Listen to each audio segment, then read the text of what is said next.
ሰላም ጤና ይስጥልን የተከበራችሁ ውድ ሀዱ አድማጭ ቤተሰቦች እንደምን ሰንብታችኋል? ይህ ባለላይ ፕሮሞሽን አገልግሎትና በሀዱ ሬዲዮ ጋር ትብብር የተዘጋጀ ወደ እናንተ የሚደርሰው ሳምንታዊ ሁልዳ ነው። ከዝግጅቱ ጋር እንደሁል ጊዜ ለሁለት ሰዓት ያለ ቀጥታ ቆይታ ጊዜ ነው የሚኖረን። በዛሬው ዝግጅታችን አንድ ርዕሰ ጉዳይ ይዘናል። እርሳችን አድርገን ለመወያየት የመረጥነው የወተት ጥራትና ሰሞንኛ አነጋጋሪ የምርት ጉዳዩን አንስተን ለመወያየት ነው የተገናኘ ነው። እንግዶቼ አቶ ሙላት ተስፋዬ በኢትዮጵያ ምግብና መድኃኒት ባለስልጣን የምግብ ኢንስፔክሽን ህግ ማስፈጸም መሪ ስራ አስፈጻሚ፣ አቶ ቴድሮስ ግርማ የምግብ ደህንነት አማካሪ ናቸው። ከነዚህ እንግዶች ጋር የተወያየን ቆይታ የምናደርግ ነው የሚሆነው። እንግዶች እንኳን ደህና መጣችሁ። እንኳን ደህና ቆየን። መልካም። ያው ወተት ሲባል ያው ሁሉም ሰው እንደኛ ባሉ ሀገራት ላይ ልጅነቱን የሚያሰዋረን ካደገ በኋላ ብዙ ወተት ያገኘ ሰው ላይኖር ስለሚችል ማለት ነውና ሀገራችን ያው ካሏት በርካታ ቁጥር ካላቸው የቀንድ ከብቶች ውስጥ የምናገኘው ወተት ግን ያው ጥቂት መሆኑ ይነገራል። በአቶ ቴድሮስ አባባል የኢትዮጵያ ላሞች ቀንድ ነው እንጂ ጡት የላቸውም ይላሉ። በጣም ጥቂት ላም ያላቸው ሀገራት የእኛን ማርኬት ጭምር ሼር ሲያደርጉ የምናይበት ሁኔታዎች አሉ። ኒውዚላንድን ጨምሮ ጎረቤቶቻችን እነ ኬንያ እንኳን በአመት በነፍስ ወከፍ ለአንድ ዜጋ የሚያዳርሱት የወተት መጠንና እኛ ደግሞ በአመት የምናገኘው ወተት መጠን ሲመጣጠን በጣም ሰፊ ቁጥር ነው ያለው። በኋላ ያው አቶ ቴድሮስም ስለሚያነሱት ማለት ነውና ወተት ለአንድ ሰው በጣም አስፈላጊ የሆነ ሁሉም አይነት የምግብ ይዘቶችን አሟልቶ የሚመረት ነገር ነው። ወተት ለጨቅላ ህጻናት የእናት ወተት ያለው ጠቀሜታ ይታወቃል። ከዛ ሲያልፍ ደግሞ የላም ወተትና ሌሎችም በፋብሪካ ተቀነባብረው የሚወጡ በዱቄትም በፈሳሽ መልኩ የሚወጡ ወተት ምርቶችንም ጨምሮ ደህንነታቸው ከተረጋገጠ ለህብረተሰቡ ጤና ያላቸው ጥቅም ከፍተኛ መሆኑን እናውቃለንና እስኪ ወተት ስንል ምን ማለት ነው ለሰው ልጅ ያለው አስፈላጊነትንም ጨምሮ አንድ ሰው ምን ያህል የወተት ምርቶችንም ማግኘት እንዳለበትና ጤነኛ ሄልዚ ለመሆን ካልሲየምንም ጨምር ከማግኘት አንፃርና የጥርስና የአጥንት ጥንካሬንም በዛው አያይዘን ከመሄድ አንፃርም ያለው ሚና ቀላል ስላልሆነ ከሱን ነሳት ቴድሮስ በጣም አመሰግናለሁ። ያው እንዳነሳው ነው ወተት ነው ያ ሙሉነት ያለው የምግብ አይነት ነው። እንዳልከው እንግዲህ ወተት ከጤናማ ምግብነቱ ባሻገር ዝርዝሩን እንሄድበታለን። ለሰው ልጆች የኢኮኖሚ የስራ ዕድል ከዛም አልፎ ደግሞ የምግብ ዋስትናና ስርዓተ ምግብ ዋስትናን ከማረጋገጥ አንፃር ትልቅ ፋይዳ ያለው የምርት አይነት ነው። እንግዲህ እንደ ሀገር እንዳልከው ከፍላጎቱና አቅርቦቱ አንፃር ብዙ የተራራቁ ሁኔታዎች ቢኖሩም አሁንም ህብረተሰቡ ጤናማ አኗኗርን ለመምራት በየቀኑ 200 ኤምኤል በአመት ደግሞ ወደ 200 ሊትር ማግኘት አለበት ይላል የዓለም ጤና ድርጅት ያስቀመጠው መረጃ። እንግዲህ ከዛ አንፃር እኛ ሩቅ ነው ያለነው። አሁን ላይ በአመት ወደ 4.3 ቢሊዮን ሊትር ነው የሚመረተው እንደ ሀገር። 4.3 ወደ 4.3 ቢሊዮን ሊትር ነው የሚመረተው።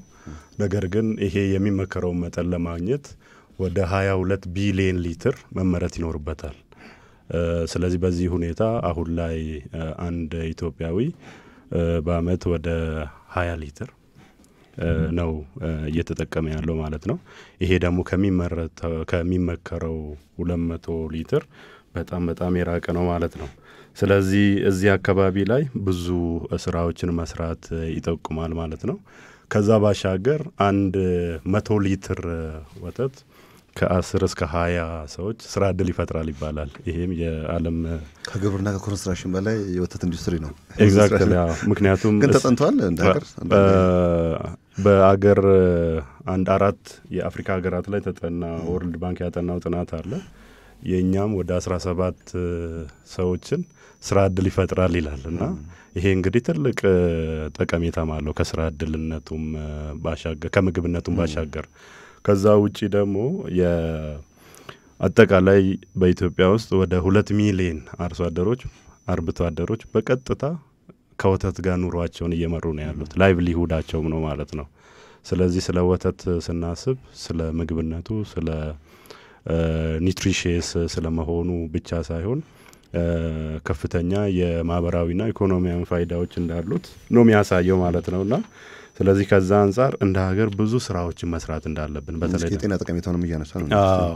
እንግዲህ ከጤና አንፃር ወተት ያደገ ሰውና ወተት ጠጥቶ ያደገ ሰው ወይ ደግሞ እርሱ እንዳሉት አሁን የሰጡን ቁጥር አለ በቀን 200 ሚሊ ሊትር እና እንዲሁም በአመት 200 ሊትር አንድ ሰው ማግኘት አለበት ብሎ ያለው የጤና ድርጅት ያስቀመጠው መስፈርት እንዳለ ሆኖ እኛ ግን እያገኘን ያለው 20 ሊትር መሆኑ ራሱ አንዳንዴ የምንወስዳቸው ምግቦች በአእምሮአችን ላይም በፊዚካል ላይም በተለያዩ ነገሮች ላይ የሚፈጥሩት ነገርም እንዳለ ይታወቃልና እስኪ በቂ ወተት አግኝቶ ያደገ ሰውና በቂ ወተት ሳገኝ ያደገ ማህበረሰብ ራሱ በዛ መካከል ላይ ያሉ ሁኔታዎች ካሉ እንያቸው። ከብዙ ሀገራት እንደውም አንዳንዴ ምናነሳቸው ነገሮች አሉ ከምግብ ደህንነት ጋር ተያያዥነት ባለው ከዚህ አሁን አዮዳይዝድ ካልሆነ ጨው ጋር ራሱ ብዙ ጊዜ ሲነሳ አገራት ዳም ግድቦችን ባይሰሩ ይሻላል ህብረተሰቡ ላይ መስራት ካልቻሉ የሚባሉ ነገሮች ይነሳሉ በርሶም ጭምርና በቂ ወተት ያላገኘ ሰውና እስኪ ባለ ሁኔታ ላይ ያው ሙሉ ምግብ እንደሆነ ይታወቃል ወተት 85%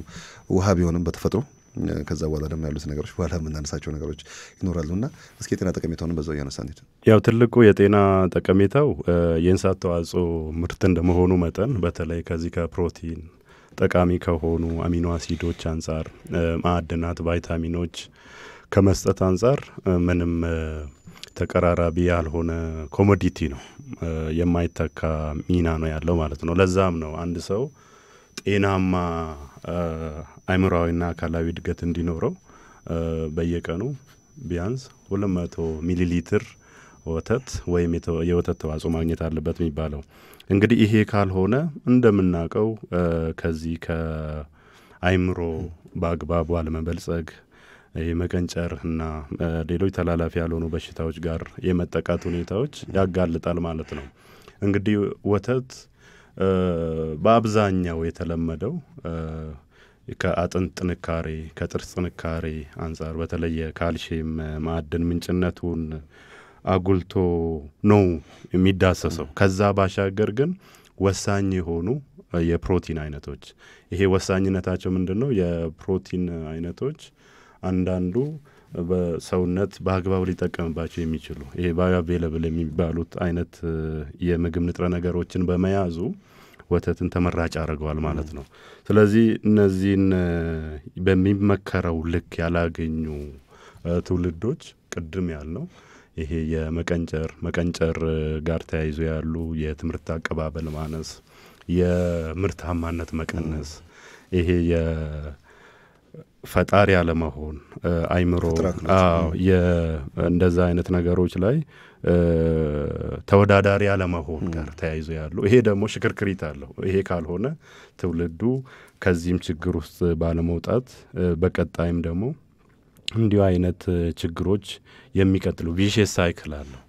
የቀነጨረ ህፃን ሲያድግ የቀነጨረ ሌላ ህፃን እንደመፍጠሩ ከዚህ ሁሉ መስበር የሚቻለው እንዲህ እንደ ወተት ያሉ በምግብ ንጥረ ነገር ይዘታቸው የዳበሩ የበለጸጉ የተመጣጠኑ ምግቦችን ማግኘት ሲቻል ስለሆነ የጤና ጠቀሜታው በጣም ትልቅ ትርጉም የሚሰጠው ነው። ይሄ ደግሞ የሆነው በጣም ዳይጀስተብል የሆነ በቀላሉ ለታመመም ሰው ለህፃንም ለጨቅላ ህፃንም ለሌላም ሰው አካላት ወይም የምግብ ምንድነው ልመት ሂደቶች በአግባቡ ሊጠቀሙበት የሚችሉና እነዚህ ወሳኝ የሆኑ የምግብ ንጥረ ነገሮችን ደግሞ ሰውነት በአግባቡ እንዲጠቀምበት ማድረግ የሚቻል ቀላል የምግብ አይነት ከመሆኑ አንፃር ነው።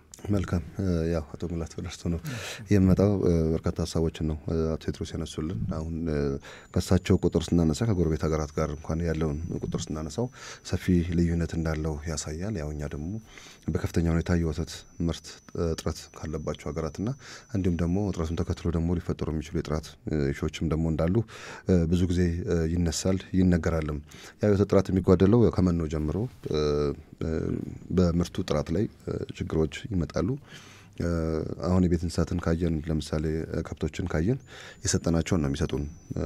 ጨርቅ ቢበላ አንድ ላም ጨርቅ ነው ስጋው ሊሆን የሚችለው። ካርቶን ቢበላም ያው እንደዛ ነው አይደል?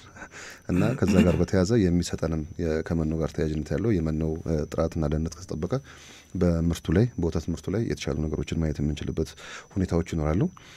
ግን ያው እንደ ሀገር ደግሞ ብዙ ጊዜ የሚታዩ ነገሮችን ስናይ የምርቱን ጥራት ያው 85% ውሃው ነው የተፈጠረን ምግብ ተጨማሪ ውሃ በመጨመር ወተትን አቅጥነው ህብረተሰቡ ከወተት ማግኘት ያለበትን ጥቅም እንዳገኝ የሚያደርጉ አካላት እንዳሉ ይሰማልና እስኪ የወተት ምርት ወደ ኢንዱስትሪ ከመጣ በኋላ ወይ ደግሞ ወደ አቀናባሪዎች ከመጣ በኋላ ምርቱን ሲያወጣ ያው ከእናንተ ጋር በቀጥታ የሚገናኘው እስኪ ምን ያህል አቀናባሪ ተቋማት አሉ? የዚህ ምርቱን ጥራት የሚያጓድሉ ነገሮችም ደግሞ ምንድን ናቸው የሚለውን ነገር እናንሳና በኋላ እስኪ እርሶም የሚጨምሯቸው ነገሮች እንዳሉ ይሰማኛል። ሰሞኑን በተለያዩ መገናኛ ብዙሃን ላይ ስንሰማ የእርሶን ስም ጭምር ኮት እየተደረገ እንደዚህ አይነት ነገሮች ወተት ላይ ይገባል የሚል ነገር ሲነሳ እንሰማለን። በወቅቱ የተባሉትን ነገሮች እኛም አጣርተን ነበር ከተለያዩ አካላት። ያ የተባለው ነገር ራሱ ወደ ሀገር ውስጥ እንዴት ነው እየገባ ያለው? ምን ያህልስ ይገባል? እውነት በቀላሉስ ህብረተሰቡ እጅ ላይ የሚገባስ ነገር ነው ወይ የሚሉ ነገሮች ብዙ የሚያነጋግሩ ነገሮች አሉ። ያው የወተትን ጥራት በየጊዜው እየተቆጣጠራችሁ እናንተም የምትወስዷቸው እርምጃዎች እንዳሉ ሆነው ይህንን ሀሳብ ራሱ እርሶ ብለውታል አላሉትም የሚለውም ነገር ብዙ ጊዜ ወደ አእምሮ እየመጣ ነው። ለምን እርሶ ረጅም ጊዜ በዛ ተቋም ላይ የሰሩ ብዙ ነገርም የሚያውቁ ባለሙያ ከመሆኑት ጋር በተያያዘ ብዙ ብዥታ የፈጠረም ነገር ከመኖሩ ጋር በተያያዘ አሁን በተለያዩ ቦታዎች ላይ ይህን ፕሮግራም ለመስራት ሳስብ እንኳን ጥናት አድርጌ ነበር። አሁን ከኢንዱስትሪ የሚወጣውንም ወተት ጭምር ለመግዛት ህብረተሰቡ ስጋት እንዳለው አይነት ነገር እንዳለ ለማየት ሞክረናል። ሀገራችን ያው በቅርቡ ያወጣችው የጥሬ ወተት አያያዝ ያው ጥሬ ወተት የሚጠጣው እኛ ሀገር ነው። ጥሬ እስከሚበላው እኛ ሀገር ነው። ከዓለም ትንሽ ለየት የሚያደርገን ነገሮች አሉና የዚህ የጥሬ ወተት አያያዝ አጓጓዝ ሌሎችም ሁኔታዎች ባለበት ሁኔታ አዲስ ያወጣ ነው መመሪያ እንዳገር እንዳለ ይተሰማኛል። መመሪያው ለብዙ ነገር የወተት ጥራቱንም ምላሽ ይሰጣል ብዬ ተስፋ አደርጋለሁ። እዚህም ላይ በስፋት የምንወያይ ነው የሚሆነውና እስኪ ምን ያህል አቀናባሪዎች አሉ ከሚሉ ሀሳብ ተነስተን ያነሷቸውን ሀሳቦች ስቴፕ ባይ ስቴፕ እንደሚመልሱን ተስፋ አደርጋለሁ። አቶ ሙላት እሺ፣ አመሰግናለሁ። ያው ቅድም ሲነሳ የነበረውን ነገር እኔም ሼር አደርጋለሁ። ያው እኛም የስርዓተ ምግብ ሀገሪታችን ላይ እንዲሻሻል አስተዋጽኦ እናደርጋለን። የፉድ ሴፍቲን ስናስጠብቅ ጎን ለጎንም ይሄንን የኒውትሪሽን ኢሹ እንሰራለን እና እንደ ባለስልጣን ሼር አደርጋለሁ። ምክንያቱም ወተት ልንጠቀመው የሚገባ ምርት ነው። ስለዚህ ከዛ አንጻር ቅድም የተነሱ ነገሮች ትክክል ናቸውና ከየትኛውም ምግብ በበለጠ ወተት አስፈላጊ ነው። ስድስቱንም ኒውትሪየንቶች በመያዝ ከየትኛው የበለጠ እንትን ወተት። ስለዚህ የወተት ተጠቃሚነታችን ሊያድግ ይገባል። አሁን የቅድም የሚነሳው ቁጥር በጣም ዝቅተኛ ነውና እሱን ከፍ ማድረግ ያስፈልጋል። ያው እንደ ጥያቄው ላይ ስንመጣ ያው ወተት ይሄን ሁሉ ጥቅም ለማግኘት እና ይሄን ሁሉ ከወተት የምናገኘውን ጥቅም እንትን ለማለት ደህንነቱ የተጠበቀ መሆን አለበት፣ ሴፍ መሆን አለበት።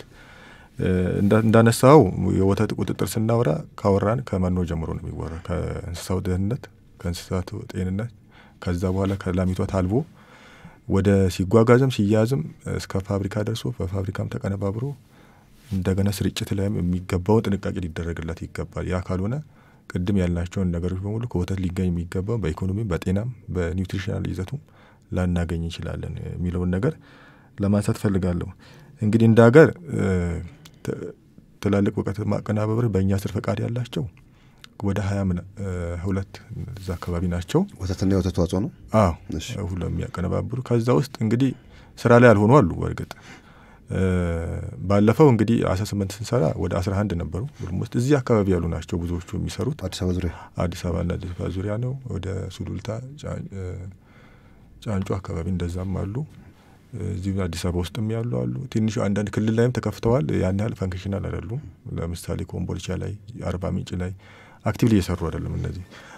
አሁን ሰሞኑን ደግሞ ባለ አንድ ሁለት ተጨምሮ ወደ 13 አካባቢ ወደ ስራ ገብተው ያመረቱና ያሰራጩ ያሉ አሉ።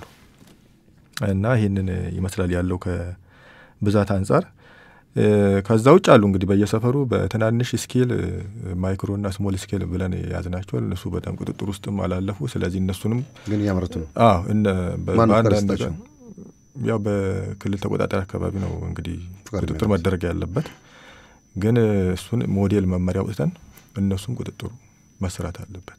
እንግዲህ ወተት ትልቁ ነገር እኮ ከናንተ ከፍተኛ ደረጃ አልወሰዱም ግን እያመረቱ ነው ማለትም ያንን እነሱን ከቨር ለማድረግ ቁጥጥሩ አካል እንዲሆኑ ለማስገባት ሞዴል መመሪያ ወጥተን አሁን ወርክሾፕ አንድ ዙር ከተደረገበት በኋላ የክልሎች የመቆጣጠሪያ መስፈርት ሆኖ እንዲ ጥቅም ላይ እንዲውል እናደርጋለን። እሱ አገሪቷ የራሷ ስታንዳርድ አላት አይደል? የወተት ስታንዳርዱም አስገዳጅ ነው።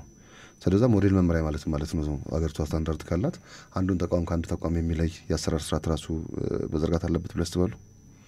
አዎ እሱ ምናልባት እንደ ይዘቱ የስታንዳርድ ስንል የምርቱን በተመለከተ ምንም ስታንዳርድ ነው መጠበቅ አለ። ወተት ሊይዝ የሚገባውን በኒውትሪሽናል ይዘቱን ፊዚካል ኬሚስትሪውንም የተለያዩ ነገሮች በተመለከተ ስታንዳርዱ በየትኛውም ደረጃ በስሞል ስኬል የሚያመርተው በላርጅ ስኬልም እሱ ይጠበቅ ይገባል። ግን ተቋሙ ሊያሟላው የሚገባው ግን መስፈርት አለ። እኛ አሁን ሁለት ነው ያለን መመሪያ አለ። የምግብ አምራቾች ተቋማቱን ግን እናንተ ፍቃድ ሳሰጧቸው እናንተ ተቋማቱን ኦዲት ማድረግ ትችላላችሁ በየጊዜው ሄዳችሁ? አሁን እንደዚህ አይነት ተቋማቱ እየበዙ ስለሆነ የቁጥጥሩ አካል ማድረግ ያስፈልጋል። ቁጥጥሩ እንዲደርስባቸው ዝም ብለው ወተትን ለህብረተሰቡ ማቅረብ የለበትም እኮ። ግን እየቀረበ ነው አይደል? ያን ያህል ብዙ አይደለም። ባይዘውን አንድም ቢሆን እኮ በአገሪቱ ህግ መሰረት ነው እያንዳንዱ ሰው ትሪት መደረግ ያለበት አይደል? ስታንዳርድ ካለ በስታንዳርድ ነው። ስታንዳርድ እኮ ገዢ ነው። ስታንዳርዱ ለምን ወጣ? ድጋሚ የወተት ደግሞ ጉዳይ በጣም ሴንሲቲቭ ስለሆነ አስገዳጅም ጭምር ነው ለማድረግ ስታንዳርድ ማለት ምርቱን በተመለከተ ምርት ሆነ ፓኬጅ ሆነ ሁለቱም እኮ ምርቱን በተመለከተ አስገዳጅ ከሆነ ሁለቱም ስታንዳርድ ካላቸው በዛ ነው መመራት ያለባቸው። እንደዚህ ታሰራሮች እኮ እንደ ሀገር ያዋጋ ስለማስከፈል ነው። እዛ ግልጽ ለማድረግ ስታንዳርድ ማለት ምርቱን ለሟላለት የሚገባው በኒውትሪሽናል ይዘቱም በፊዚኮ ኬሚካል በማይክሮባዮሎጂካል ይዘቱ በፓኬጁም ጭምር የወጣለት ስታንዳርድ አለ። እሱ መጠበቅ አለበት። በየትኛውም ደረጃ በስሞል ስኬልም ያመርተው በላርጅ ስኬልም እሱ ተጠብቆ ነው የሚወጣው። ካልተጠበቀስ እሱማ ያው አስተዳደር እርምጃዎች ይኖራሉ። እኮ ለምን አልወሰዳችሁም ታዲያ? አሁን እርሶ እንዳሉት የትኛው አሁን ያሉን በጋር ላይና በእንትኖች እኛ ባወጣንላቸው በሰጠናቸው የክሊል መሰረት ክልሎች የሰሩበት ነውና ከኛ እውቅና ውጪ እኛ የብቃት ማርክ ከሰጠናቸው ውጪ እኛ ከምንቆጣጠራቸው ውጪ ምርቶችን እያመረቱ ገበያ ላይ የሚያሰራጩ ተቋማት አሉ የሚል ጥቆማ እንዲሰጡኝና እሱ ላይ ተንተርሼ ነው ጥያቄዎችን ያነሳሉት ያሉት። አይ እነዚህ ይኸውልህ ማለት የተፈለገው ወተት ያው በላርጅ ስኬል የሚያመርቱ የምናውቃቸው ቅድም የጠቀስኳቸው ተቋማቶች አሉ። ከዛ ውጭም ደግሞ በትናንሽ ደረጃ ደግሞ እየተደራጁ አሁን ወተት ወደ ማምረት እየገቡ ያሉ ድርጅቶች አሉ። ማለትም ስሞል ስኬል እና ማይክሮ ስኬል ተብለው ማለት ነው።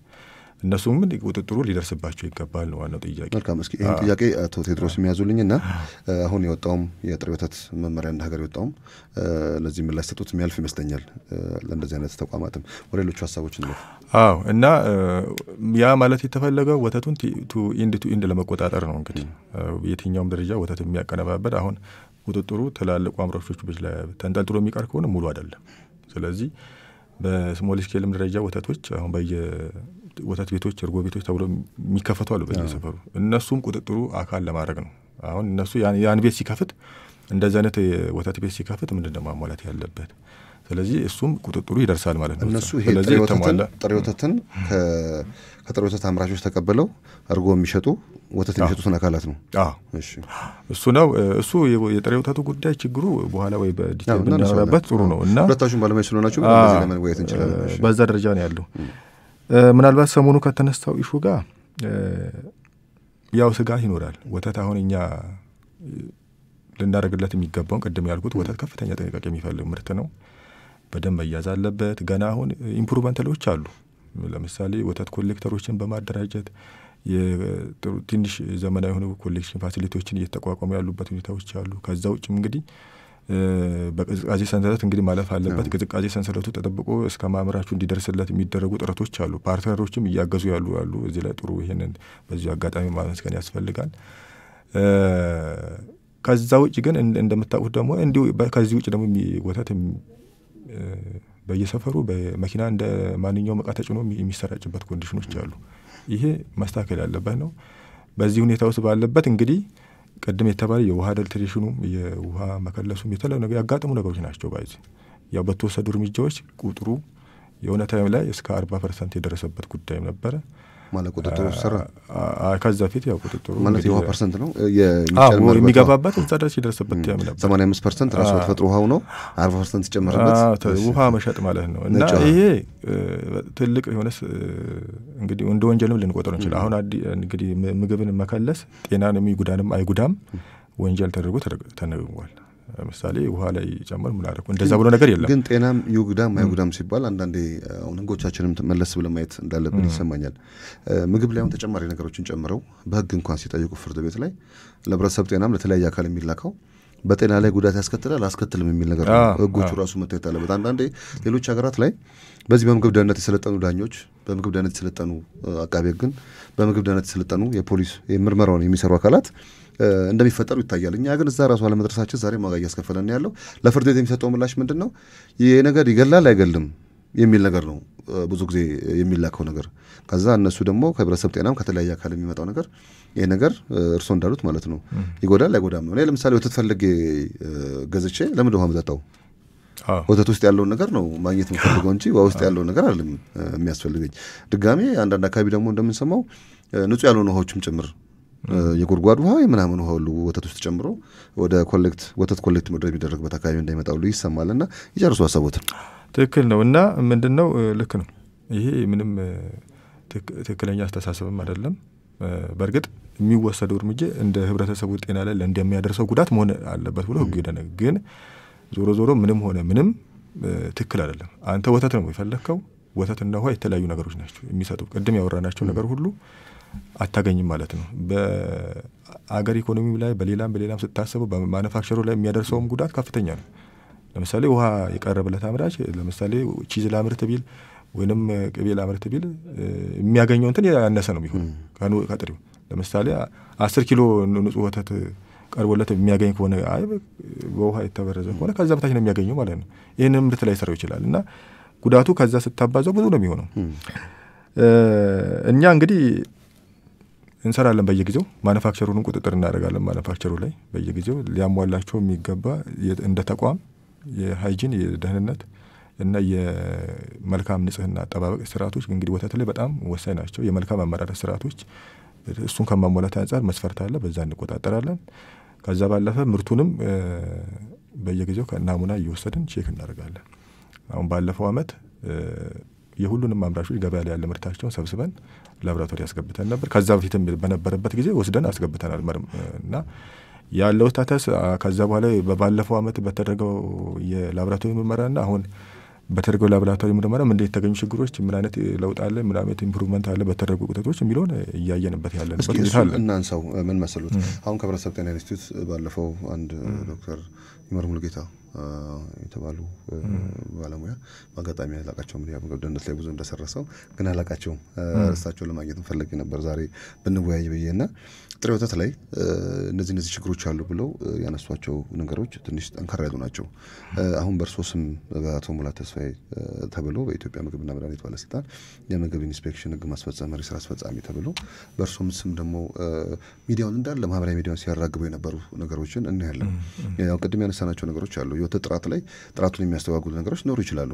ግን በዚህ ደረጃ ግን እንደዚህ ተብሎ ሲወራ ህብረተሰቡ ሌላ ተጨማሪ ስጋት ውስጥና ቀደም የወተት አስፈላጊነትን በተነጋገርንበት ሁኔታ አሁን ደግሞ ህብረተሰቡ ከእንደዚህ አይነት ነገሮች የሚሸሽበት ሁኔታዎችን የምንፈጥር ከሆነ ነገ በሀገር ላይም የምንደቅናቸው ስጋቶች ቀላል የማይባሉ ናቸው። አሁን አምራች ኢንዱስትሪ አካባቢ ላይ ሲኬድ እንደዚህ አይነት ችግር ያለባቸው ምርቶች ሲመጡ መቼም ላብ አላቸው አይደል? የተደራጀ ላብ አላቸው። ብዙ ነገሮችን ያው ሪጀክት ያደርገዋል አይደል ላቡ እና እንደውም እኔ 1-3-4 አምራች ኢንዱስትሪዎችን ለማነጋገር ሞክሬ ነበር ይሄን ፕሮግራም ከመስራት በፊት።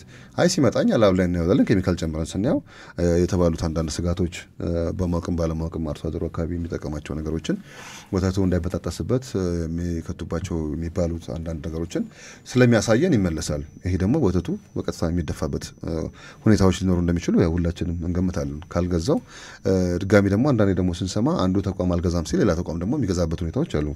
አሁን ሁሉም ተቋማት በሚባል ደረጃ የአይሶም ሆነ የተለያዩ የዚህ የጥራት ስርዓት ዝርጋታ አለመዘርጋታቸው አንዱ አልቀበልም ያለውን ፕሮዳክት አንዱ ስለሚቀበለው በዚህ ስራ ላይ የተሰማሩና ኃላፊነት የማይሰማቸው ብዙ ገንዘብ ለመስራት የሚያስቡና የህብረተሰቡን ጤና ወደ ጎን የተው አንዳንድ አቅራቢዎች ላይ ይሄ ነገር የተመቸበት ሁኔታዎች እንዳሉ ይታየኛል። ይሄንን ነገር እንዴት ነው የምታዩት? ትንሽ ግልጽ አድርገን ማውራት ስላለብን ነው። እርሱ ይሄን ነገር ተናግረዋል። በዚህ ደረጃ ለመጣበት ነው መጣበታለሁ። ምስል ለመስጠት ያህል ባለፈው ተከታታይ አመታቶች የወተት ጥራትን የማስፈተሽ ስራዎችን ሰርተናል። እዛ ላይ ባለፈው አመት ላይ ከስንት ናሙና ውስጥ አንዱ ላይ እንደዚህ አይነት ምልክት ያየንበት ሁኔታ አለ። እሱን በራሱ ማኔጅ የምናደርግበት ሁኔታ አምራች ኢንዱስትሪ መጣ ማለት ላይ እኔስ እዛ የትኛውም ቦታ ላይ ፋርም ላይ ቢገባ አንዴ ከገባ ይሄ ኬሚካል በቃ ሊቀጥል ይችላል። አይ ጥሬ ወተት ላይ ልናይ እንችላለን። አሁን እርሶ እንዳሉት ብዙ ጊዜ የኛ ሀገር ይሄ ወተትን የሚያልበው አካል ወተቱ እንዳይበላሽበት ብዙ ጊዜ ምሽት ላይ ነው የሚያልቡትና ወደ ደግሞ ይሄ ወተት ማሰባሰቢያ ኮሌክት ወደሚደረግበት ቦታ ደግሞ የሚመጡ ጠዋት ነው። ስለዚህ እንዳይበጣጣስ ብለው የሚጠቀሙት በባለሙያ መንገድ የሚጠቀሙት አይነት ነገሮች ሊኖሩ እንደሚችሉ ገምታለሁ። እኔ ባለሙያ አይደለም፣ የመገደነት ባለሙያ አይደለም። ግን በዚህ ደረጃ ግን የህብረተሰቡን ጤና ይሄን ያህል ሊጎዳ የሚችል ይዘት ያላቸው ነገሮች ይዞ የሚያመርት አካል ካለ ግን ይሄ በቀን ቀላል የሚታየው ነገር ስላልሆነ ብዬ ነው እዛ ላይ ለመጣበት እና አንደኛ ይሄንን እንደዚህ የወተት ምርመራዎች ሁሉንም መርምረን ገና አልጨረስንም። ገና ምን ዴቨሎፕ ማድረግ ያለብን መመርመር ያለብን ፓራሜትሮች አሉ። አምራች ኢንዱስትሪዎች ነው አቀናባሪዎች ላይ ነው ምርመራው የምታደርጉት። ምርቱን ከገበያ ላይ ሰብስበን እንመረምራለን። ከአምራቹም ስንፈልግ እየወሰድን እንመረምራለን። እሺ ከገበያ ላይም ከተሰራጨው ከሱፐር ማርኬትም ከየቦታው እያነሳን ናሙናዎችን እንመረምራለን። እሺ ስለዚህ ይሄ ፒኤምኤስ የሚባላል የገበያ ድረ ገበያ ጥናት የሚባላል በዛ ላይ አንድ ጊዜ የሁሉም አምራቾች ተከታታይ ነው። እንደውም ባለፈው በቅርብ ጊዜ የሰራ ነው የተለያየ ቀን ያመረቱት ምርቶች ነው ወስደን ይሰራል። የአንድ ቀን ምርት አይደለም።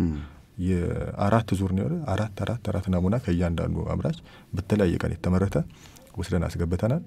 ባለፈው ከዛ ፊት በነበረው የተወሰነ ቴስቱንም ዴቨሎፕ አድርገን የፎርማል የሚባለው ምን የመመርመር ነገር ጀመረን። ምልክቶችን አይተን እሱን ከስንት አንድ ነው ብዙ የሚወራለት አይደለም። በቅርብ ጊዜ ባደረግነው ግን አንድም አላገኘንም። አንድም የሆነ የተባለው ማለት የተባለው ፎርማሊ የሚባለው ነገር ባላገኛችሁበት ሁኔታ ነው ሚዲያው ላይ እንደዚህ ተረጋጋ አላገኘንም። እኔ ፐርሰናሊም ይሄንን መግለጫ አልሰጠውም። እርሱ አልተናገሩም። እንደዚህ አይነት ነገርም እኔ እንትን አላልኩም። እርሱ ያልተናገሩት ነገር ነው በየሚዲያው ላይ ተረጋጋ። አይ አንዴ ነው ማስታከም ተደርጓል። ባይዚ ነው የተዘገበበት መንገድ በዛ መልኩ አልተረገበም ማለት ነው። ኦሬዲ ቫይራል ሆነ። አንዳንዴ ኔጌቲቭ ነገሮች እንትን ሲሉ ባንዴ ስለሚሰራጩ ነው እንጂ ግን ለወደፊቱ እኛ እንደተቆጣጣሪ ልሰጋ ይችላል። አሁን የወተት ቁጥጥራችን ባልተጠናከረበት ሁኔታ ሁልጊዜ ግን አለርት ሆነን ይሄንን ነገር እንጠብቃለን። እኛ ብቻ አይደለንም ለአምራቾቻችንም ይሄን እንዲያነስ ወተት ሲቀበሉ እነዚህ መመሪያዎች ማመርመር እንዳለባቸው አሰልጥነናል። ጠርተን ሁሉንም ለምሳሌ ፎርማሊ እንዴት ቼክ እንደሚያደርጉ ዩሪያ ቴስት እንዴት እንደሚያደርጉ ከዛው ወተት አዳልትሬሽን ድሮም እነሱም እየሰሩበት ነው። እሱንም እንዴት እንደሚያደርጉ ዲቴል ተነጋግረናል። አዲሽናሊ ይሄንንም እንደዚህ አይነት አለርት ስላለ የሆነ ጊዜ ባለፈው ከአንድ አመት በፊት አንድ ናሙና ላይ እንደዚህ አይነት ነገር ስላየን አለርት የማድረግ ነገር ሰርተናል። ሁሉም ይሄንን ጀምረናል ብለው ሪፖርት አድርገውልና እኛም እየተከታተልን እንጂ በዛ ደረጃ 2017 ዓመተ ምህረት በኢትዮጵያ ምግብና መድኃኒት ባለስልጣን በተሰራ ኢንስፔክሽን አንድም የወተት ምርት ላይ ወይ በየሚዲያ የተገለጸው ቃሉ ራሱ በጣም ነው የሚከብደው። ፎርማሊ አልተገኘም ነው የሚሉት። እኔም እንደዚህ ብዬ ለመገናኛ ብዙሃን መረጃም አልሰጠውም። መረጃው እርስ በርስ የሚጣረሱ ነገሮች ወደ ሚዲያ አንዳንዴ ምን አይነት ነገር መሰለ ያለው አንድ የጤና ባለሙያ ቢስት አንድ ሰው ነው የሚገለው። አንድ ሚዲያ ላይ ግን የሚነሳ ነገር ሚሊዮኖች ጋር ነው የሚደርሰው። አሁን መጀመሪያ ላይ የተላለፈበት ሚዲያ ላይ እሱን ኮት እያደረጉ ነው በየሚዲያው ላይ ሲሰራ የነበረውና አሁን እንደ ሀገር ነው ይሄ ነገር ህብረተሰቡ ጋር ደረሰው። ስለዛ አሁን ዝም ብዬ ሰረዳው ይሄ ጥሬ ወተቱን በሚያጓጉዙ አካላት ላይ በየሰፈራችን አሁን ለልጆቻችን በመንገዛው ወተት ላይ እንደዚህ ነገሮች ይታያሉ ብለን ብናስብ ያው ወደ ላቦራቶሪ የሚያመጡም እነሱም ላቦራቶሪ እንዳይደራጁ ማይገደዱም ብዙዎቹን ስናያቸው ጠዋትና ማታ ነው ወተት የሚሸጡታል። ተቆጣጣሪ አካል በሌለበት ሰዓት ማለት ነው። ጠዋት ላይ ሰው ከቤቱ ሲወጣ ወተት ይመጣለታል ወይ ማታ ወደ ቤት ሲገባ ምሽት ላይ ነው የሚመጣለት። ስለዚህ ይሄ ነገር ወተት ይሁን ምንነቱ የማይታወቅበት ሁኔታዎች ነው ያሉት። በቅርቡ ግን ያው ለዚህ ለጥሬ ወተት የወጣ መመሪያ ስላለ እሱን በኋላ አንስታችሁም ታስተዋውቁበት ሁኔታዎች ይኖራሉ። ከመጀመሪያው መንግስትም ተግባራዊ እንደሚያደርገውና ይሄ የጥሬ ወተት ጉዳይ ያው ስርዓት መያዝ እንዳለበት ይሰማኛል። ሐሳቦትን ጨርሱ እና እንዳልኩት ያው ሚዲያውም ማስታወቂያዎች ተደርገዋል። አሁን እንደ ቅድም አንተም እንደገለጽከው በ2017 በተደረገው ይሄ ነስ ችግር አላየንም። ከዛው ሌሎች ችግር ነው ያገኘው። የሃይጂን ከንጽህና አጠባበቅ ጋር ተያይዞ አንዳንድ የማይክሮባዮሎጂካል ኢሹዎችን አይተናል አቀናባሪዎች ጋር። ምናልባት ያ እንግዲህ ከጥሬ ወተትም ጀምሮ ያለ ችግሮች ነው። ማኑፋክቸሩ ላይም እንግዲህ አንዳንዴ የሚቀርብለት ነገር ሴፍ ሊሆን ይገባል። ከዛ ጋር ተያይዞ ያየናቸው ነገሮች አሉ። አሁን ግን አሁንም እንጠብቃለን፣ ሁልጊዜ እንሰራለን። አሁን በቅርቡም አጠቃላይ እንትኖችን እናደርጋለን፣ ይሰራል። ይሄ ነገር ከተገኘ ግን እንግዲህ የምንወስደው እርምጃም ከባድ ነው የሚሆነው፣ እስከ ሕግ ተጠያቂነትም ይደርሳል። አሁን ግን ባለው ሁኔታ እዚህ ደረጃ የሚደርስ ህብረተሰቡን ፓኒክ የሚከት ነገር አለ። ከአምራች ኢንዱስትሪ የሚወጣው ስጋት የለውም። መልካም አቶ ቴዎድሮስ፣ ያው ሰፊ ነገር ነው። አቶ ሙላት እንዳነሱ ደርሶ ደግሞ ከዚህ ከምግብ ደህንነት ጋር በተያያዘ ለበርካታ ዓመታት መንግስት ቤትም አቶ ሙላት ዛሬ የመጡበት ተቋም ጀምሮ የምግብ ምዝገባ ፈቃድ ዳይሬክተርም ጭምር የነበሩበት ወቅት እንደነበር አስታውሳለሁና የወተት ጥራት ጉዳይ ከትላንት ዛሬ ያው የራሱን የሆነ ቅርጽና ቀለም ያዘበት ሁኔታዎች እንዳሉ ይታወቃል። ግን ከዚህም በዘለለ ነው የጥራት ጉዳይ ላይ መሰራት ያለበት። አንዳንድ ዜጎች የሚያነሱት ነገር አለ። ይሄ ሁሉ የቀነጨረ የህብረተሰብ ክፍል ባለበት አገር ላይ ወተት ምን ያህል አስፈላጊ ነገር እንደሆነ እየታወቀ በትንንሽ ነገሮች ምክንያት ወተት ድፉ የምንባልበት ምክንያት አግባብ አይደለም ብለው የሚያነሱ አካላት አሉ። እኔ ደግሞ አንድ ምግብ ደህንነቱ ካልተረጋገጠ ምግብ አይደለም ከሚሉት ወገን ነኝ እና እነዚህን ግን አስታርቆ ካለን ጥቂት ወተት ላይ ይሄ የጥራቱን ጉዳይ ማስጠብቀን መሄድ የምንችልበት ሁኔታ ምን ሊሆን ይገባል የሚለው ነገር እያነሳን ከአቶ ሙላት ላይም ካነሷቸው ነገሮች ላይ ሳይዘነጉ አንዳንድ ምላሽ የሚሰጡባቸው ነገሮች እንደሚኖሩ ይሰማኛል። ቴዎድሮስ ትክክል ነው። ያው አቶ ሙላት ጥሩ ነገሮች ነው ያነሱት። ሰምተዋል? እርሶም ግን አሁን በየሚዲያው ላይ ነበረው ነው ሰምቼዋለሁ። ምንድን ነው የሰሙት? ምንድን ነው አላዋቂነት ነው የተሰማኝ ነው ማለት አንዳንዴ አካውንታቢሊቲ ማለመኖር፣ ተጠያቂነት ለምንላቸው ለምንሰጣቸው ጉዳዮች ሙሉ ኃላፊነት መውሰድ ያስፈልጋል ባይዘው። ምክንያቱም እንደ ያው ባለሙያዎች ያላሉትን ቃላት መጠቀም አልፈልግም ነኝ። እነዛ የተባሉት ኬሚካሎች ሪሊ ሲግኒፊካንትሊ ጨመራሉ ወይ? ሲጀምር ከየትስ ነው የሚመጡት? እኔ አሁን ማልስማማው ከተነሱት ነገሮች አርሶ አደሩ ጋር እንዲህ አይነት ኢንሂውማን ነገሮች የሉም። በእርግጠኝነት ነው ያመናገር ፈልገው። ስለዚህ አርሶ አደሩ ሌሎች የሰንሰለት ተዋናዮች ከፍተኛ ዋጋ ከፍለው ነው ባይዘይ ወተት ባለው ልክም ለሸማቹ እየቀረበ ያለው አዋጭ ሆኖ ምናምን አይደለም። እንደ አማካሪ እንደ መወይን መጠን ብዙ ነገሮችን ማቃቸውም ስላሉ ሌሎች አገራት ላይ ኢንሴንቲቫይዝ የሚደረግ ሴክተር ነው።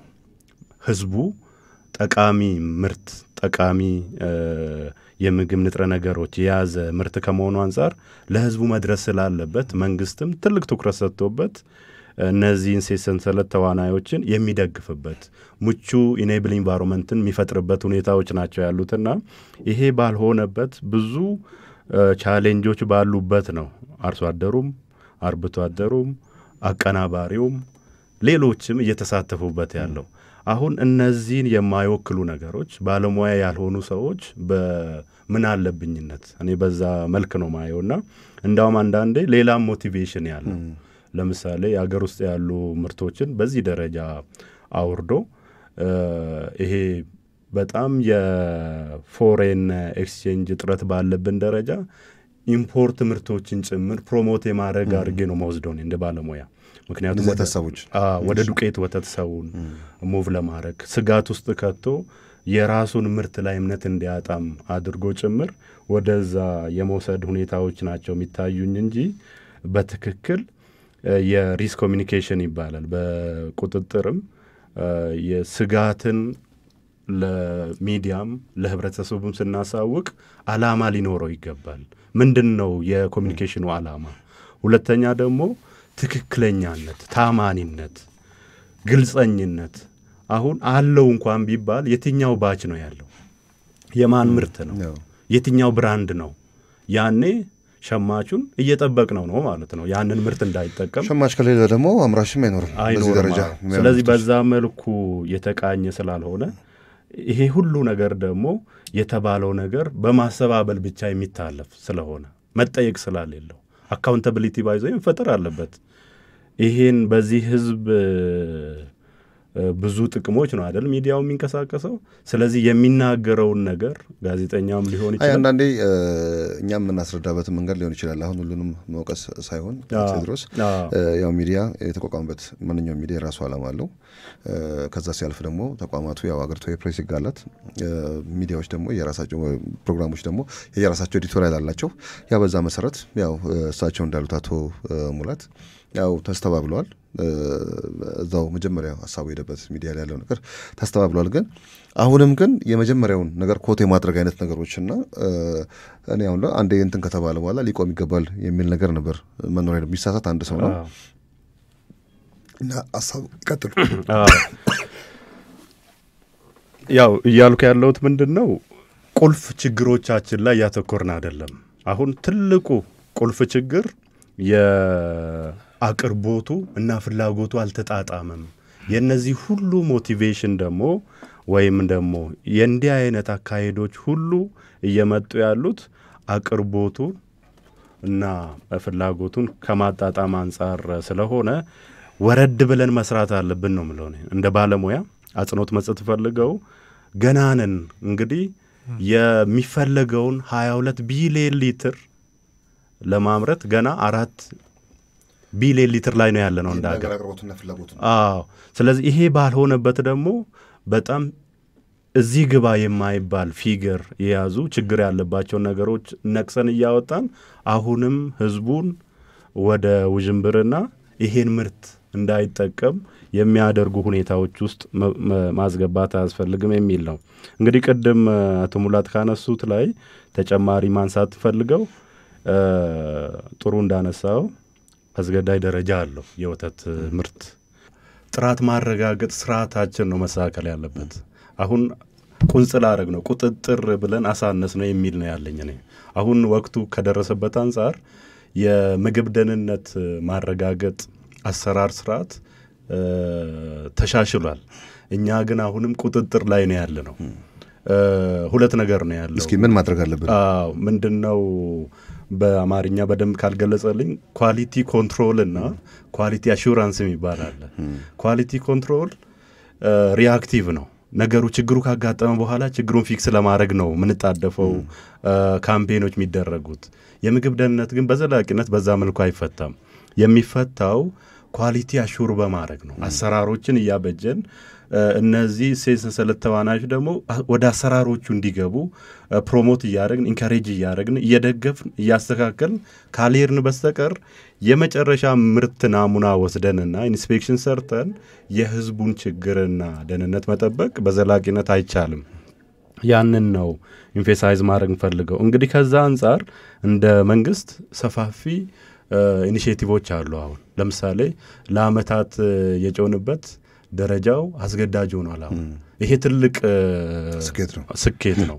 ከዛ ውጪ አሁን ላይ ደግሞ በአዋጅም ደረጃ የሚኒስቴሮች ምክር ቤት አጽድቆት የወጣው አዋጅ ትልቅ ቤዝመንት የሚሰጥ ነው። ምንድነው ግን አዋጁ የሚለው? እስቲ እሱንም ትንሽ ብናስተዋውቀው ጥሩ ይመስላል። አሁን ከቅርብ ጊዜ ወዲህ በተለመደው ልክ በባህላዊ መንገድ ወተትን በተለያዩ በኩባያ በጆክ በምናምን እንደዚህ የተያዘ በጀረኪናም ጭምር የሚጓጓዝበት ሁኔታዎች አይኖሩም የሚል ነገር ነው የሰማሁትና እናንተ ደግሞ መመሪያውን በደንብ ታውቁታላችሁ፣ ሰምታችኋል። መቼም ተግባራዊ ሊደረግ እንደሚችልም እስኪ አንዳንዴ አድማጮችም መረጃው ሊኖራቸው ይገባል። እስኪ እሱንም አንሱት። በትክክል ወደዛ ዲቴይሉ እንሄዳለሁ። ምንድነው ለማለት እየፈለኩ ያለሁት እኔ እንግዲህ ብዙ ጊዜ ሙከራም እያደረገ ያለው የኢትዮጵያ ምግብና መድኃኒት ባለስልጣን ቁጥጥሩን ማድረግ ላይ ስለሆነ ነው እንጂ ይሄ አስገዳጅ ደረጃ የሚመለከታቸው ባለድርሻ አካላት ኃላፊነታቸው መወጣት ይኖርባቸዋል። እንግዲህ አንድ ምርት በተለይ ደግሞ የወተት ምርት ላይ ያወራን ስለሆነ ከእርባታ እስከ ገበታ ሰንሰለቱ ሙሉ ነው የቁጥጥር ብቻ ሳይሆን የጥራት ማረጋገጥ ስራ መሰራት ያለበት። ነገር ግን ብዙ ጊዜ የምናተኩረው ታሽገው የሚወጡት ላይ ይሄ በተለምዶ ፎርማል የሚባሉት ላይ ነው ትኩረታችን። እንግዲህ በተደጋጋሚ እንዳልነው ይሄ 4 ቢሊዮን ሊትር ይመረታል አልን እንጂ ከዚህ ውስጥ ከ5% በታች ነው በፋብሪካ ደረጃ ገብቶ ተቀናብሮ ለህዝቡ እየገባ ያለው። ያ ማለት ምንድነው? ይሄ ሰንሰለቱ በአግባቡ እየተመራ አይደለም። ይሄ ደግሞ የሆነው ለምንድነው? ቅድም አቶ ሙላትም ሲያነሱት እንደነበረው አስገዳጅ ደረጃ አለ። ደረጃው ግን እነዚህ በህጋዊ ሰንሰለትን ተከትሎ እየሄዱ ላሉት ነገሮች ብቻ ነው እየሄዱ ያሉት የሚለውን በደንብ ማየት ያስፈልጋል። ስለዚህ ከዛ አንፃር ይሄ ብሔራዊ ደረጃው አስገዳጅ ከመሆኑ አንፃር እኔ የዚህም ደረጃ የተቋሙም ደግሞ ማስፈጸሚያ መመሪያዎች መቀዳት ያለባቸው ከአዋጁ ነው ብዬ አስባለሁ። አዋጅ 1112 2011። ስለዚህ አዋጁ ላይ በግልጽ ምንድነው የሚያትተው? የትኛውም ምርት ክልል ተሻጋሪ ከሆነ እንዲሁም ደግሞ ታሽጎ ሸማቹ ጋር የሚደርስ ከሆነ ይሄ የፌዴራሉ ተቆጣጣሪ ተቋም ያስፈጽማል ይላል። ነገር ግን እነዚህ መመሪያዎች አዋጆችም ይሄን ብሔራዊ አስገዳጅ ደረጃ ነው የሚያስፈጽሙት። ስለዚህ ምርቱ በትልቅ ስለተመረተ ምርቱ ደግሞ በአነስተኛ ደረጃ ስለተመረተ ደረጃውን ሳያሟላ ለሸማቹ መድረስ የለበትም ነው አጽኖቱ ማለት ነው። ከዚህ አንፃር አዋጁም ላይ በግልጽ እንዳስቀመጠው የክልል ተቆጣጣሪ ተቋማት ሚናቸውን እየተወጡ አይደለም ነው። በተለይ ደግሞ እነዚህ በየቦታው እየተመረቱ እየተቀናበሩ ለህብረተሰቡ እየደረሱ ያሉት አስገዳጅ ደረጃውን ያሟሉ አያሟሉ የሚያረጋግጥም ሰው የለም። ይሄ የምግብ ደህንነት ማረጋገጥ ስርዓቱንም የሚያስፈጽም አካል የለም። ስለዚህ የፌዴራል ተቋሙ ሚና መሆን አለበት ብዬ ማስበው እኔ እንደ ባለሙያ እነዚህን የክልል ተቆጣጣሪ ተቋማትን ማብቃት፣ አሰራሮችን እያበጁ መስጠት፣ እሱን ደግሞ እንዲያስፈጽሙ ድጋፋዊ ክትትሎችን ማድረግ ያስፈልጋል። ስለዚህ ሁሉም ጋር መድረስ አንችልም። ሁሉንም እንያዝ ብለን አንዱንም በደንብ አድምተን መያዝ ያቅተናልና እየሄዱበት ያሉት ነገሮች ጥሩ ሆኖ በዛ መልኩ ግን ቢቃኝ የቁጥጥር ስራው ላይ ወደ ህዝቡን ተጠቃሚ ወደሚያደርግ አግባብ ይሄዳል ብዬ አስባለሁ። ሌላው እዚሁ ጋር ቁጥጥሩ ላይ ማንሳት እንፈልገው ለህዝቡ እንዴት ነው መረጃዎችን የምንሰጠው? ህዝቡን የቁጥጥሩ ባለቤት እንዴት ነው እያደረግን ያለ ነው? ህብረተሰቡን ደግሞ እንዴት ነው የራሱን ጤና ራሱ እንዲጠብቅ እያደረግን ያለ ነው የሚለውን በደንብ መቃኘት አለበት። እንግዲህ ወደ ሚዲያ ስንመጣ ሚዲያ ያድናልም ይገላልም። እኔ በዛ መልኩ ነው የምረዳው። ስለዚህ እውነተኛ ባለሙያነት መሆን ያስፈልጋል። በትክክል ሳይንስን መሰረት ያደረገ በደንብ ሪስክ አሰስመንት ሪስክ አናሊሲስ ተሰርቶ ነው ለህብረተሰቡ የታመኑ የተጨበጡና ግልጽ የሆኑ መረጃዎች መቅረብ ያለባቸው። ብዙ ጊዜ ካለኝም ልምድ አንፃር እንዲህ አይነት ነገሮች ያጋጥመናል። አንድ ቦታ የህግ ጥፋት ነው ብለን በአግባቡ ስላልመራ ነው ወደ ሚዲያ መተን ብዙ ቦታዎች ያ ጥፋት ሲደጋገሙ የምናይባቸው ሁኔታዎች ስላሉ የሪስክ ኮሚኒኬሽናችን በአግባቡ መሆን ይኖርበታል የሚል ነው ያለኝ። እንግዲህ ከዛ ውጪ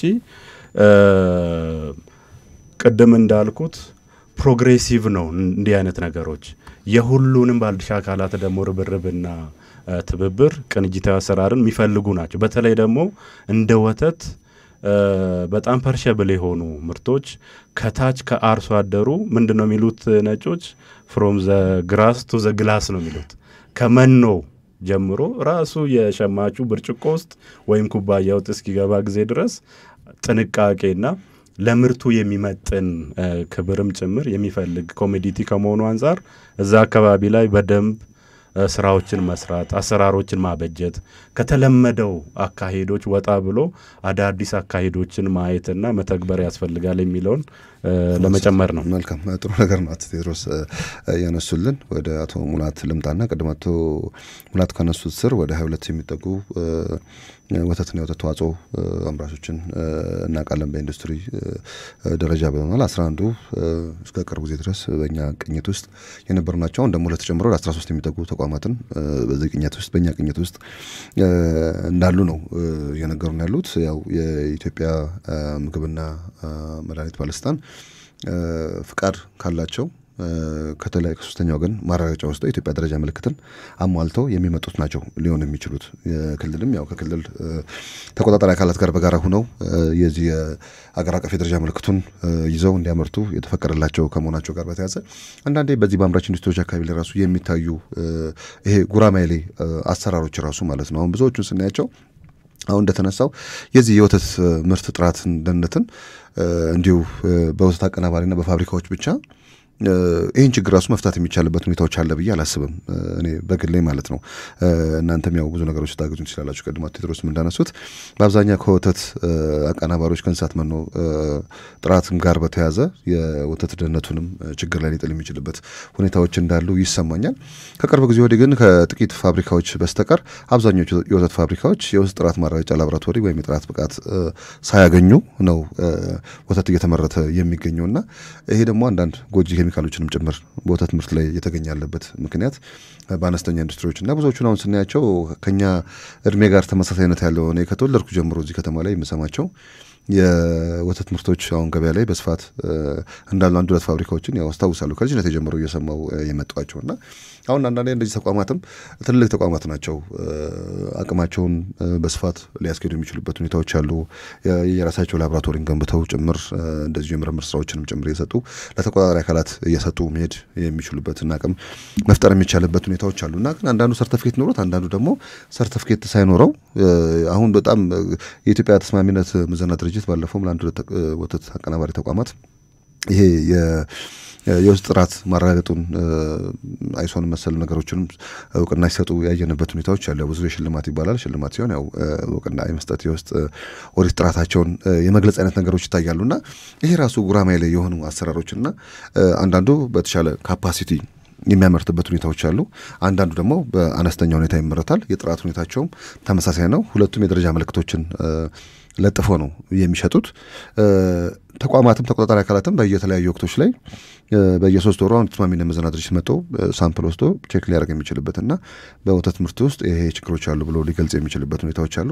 ኤፍዲኤንም ስናየው በዛው ልክ የራሱ የአሰራር ስርዓቶችን ዘርግቶ የሚቆጣጠርበት ሁኔታዎች አሉ። ግን አንዳንድ እንደዚህ አይነት ችግሮች ያለባቸው ምርቶች የሚያመርቱ አካላትም ሊኖሩ ይችላሉ። አሁን ዞሮ የመጣው ምንድነው አንዳንድ የሚወሩ ነገሮች መጥራትም ስላለባቸው ነው። አሁን የኢትዮጵያ ተስማሚነት ምዘና ድርጅት የደረጃ ምልክት ወይም እንደ ሀገር ያለውን የደረጃ ምልክት ለጥፎ የሚያመርት ተቋም ይሄ ችግር አለበት ከተባለ ምልክቱን የሰጠው አካል መጠየቅ አለበት። ኤፍዲኤም የብቃት ማረጋገጫውን የሰጠው አካል መጠየቅ አለበት። አምራች ኢንዱስትሪ መጠየቅ አለበት። ኃላፊነቱን ይወስዳሉ። በሕግም የተቀመጠ ስለሆነ ማለት ነው። የሰጠው አካል አምራቹ ሁሉም ያን ባች የወጣውን ባች ነበር እሱን ሰብስበው ወይ ደግሞ ሲመረት ራሱ ችግር እንኳን ተገኘበት ተብሎ ኤፍዲ ቢያገኝበት ወይ ተስማሚነት የትኛው ባች ላይ ነው መቼ የተመረተው ላይ ነው እንዴት ትምህርት ሆኖ ይሄ ምርት እንደዚህ የመጣው እና ቅድም ደግሞ ያነሳውላችሁን ሐሳብ ከያዛችሁት አንድ ምርት ራሱ በዚህ አምራች ኢንዱስትሪ አካባቢ ሲመጣ የተደራጀው ላቦራቶሪ ስርዓት ያላቸው አሁን የብቃት የጥራት ብቃት ላቦራቶሪ ያላቸው ማረጋገጫ የጥራት ማረጋገጫ ብቃት ላቦራቶሪ ያላቸው ተቋማት የሚመጣውን ሳምፕል ከተለያዩ ቦታዎች ተሰብስቦ ሲመጣ እነሱ ላቦራቶሪ ማለፍ የማይችልና ምርቶች የሚመለሱ ከሆነ እንደዚህ አይነት ችግሮች እንዴት ይታዩ ይችላሉ? አሁን ቀደም 2017 ላይ እኛ ምንም አላገኘንም ከዚህ ከተባለው ጋር ከፎርማሊ ጋር በተያዘ የሚል ነገር አንስተውልናል አቶ ሙላትና ይሄ ራሱ አንዳንዴ እኛ ስናስረዳ በእኛ የመረጃ ጋፕ ምክንያት ኢንፎርሜሽኖች ይወጣሉ፣ አገር ላይ ብጅታ ይፈጥራል። አሁን በእርሱ አንደበት ነው እንዲረጋገጥ የፈለጉት። ስለዚህ አሁን በአሁኑ ሰዓት ላይ ከኢንዱስትሪ የሚወጡት የወተት ምርቶችን ህብረተሰቡ ያው አንዳንዴ የቁጥጥር አካልም ህብረተሰቡ ማድረግ ይኖርብናል። ግን ህብረተሰቡን አዌር ስናደርገው ነው ምን አይነት ምርቶች ናቸው ህብረተሰቡ ራሱ መጠቀም ያለበት። ይሄ ማሳብ መያዝ አለበት። ይሄንን ምርት ከኢንዱስትሪ የወጡ ምርቶች እርጎዎች ሊሆኑ ይችላሉ፣ ጥሬ ወተት ሊሆን ይችላል። ምን ነገሮችን ያሟሉ ነገሮችን ራሱ አይቶ ህብረተሰቡ መጠቀም እንዳለበት በግልጽ መቀመጥ አለበት። ወተት በተለያየ ነገር ነው የሚሸጠው። በውሃ ማሸጊያ ቦትሎች ይሸጣል። አሁን በተለያዩ ቦታዎች ላይ በየሰፈራችን ፀሐይ ላይ ጨምሮ አስቀምጧት በመስታወት እየታየ የወተት ተዋጽኦ መሸጫ ተብሎ ተቀመጡ ቤቶች ላይ ሰው እየገዛ ይሄዳል። እርጎ ተብሎ እኔ አሁን እርጎ ራሱ ማለት ነው አንዳንዴ ወተት ምን ሲሆን ነው እርጎ የሚሆነው? እርጎ ምን ያህል ጊዜ ነው የሚቀመጠው? ለባክቴሪያም ለምንም በጣም የተጋለጠ ነው እርጎ። እኔ እርጎ ስጠጣ ሆዴን ያመኛል። ለምሳሌ እኔ ራሴ የውስጥ ችግሬ ላይሆን ይችላል እስካሁን ድረስ ባለኝ እኔ መረዳት ማለት ነው።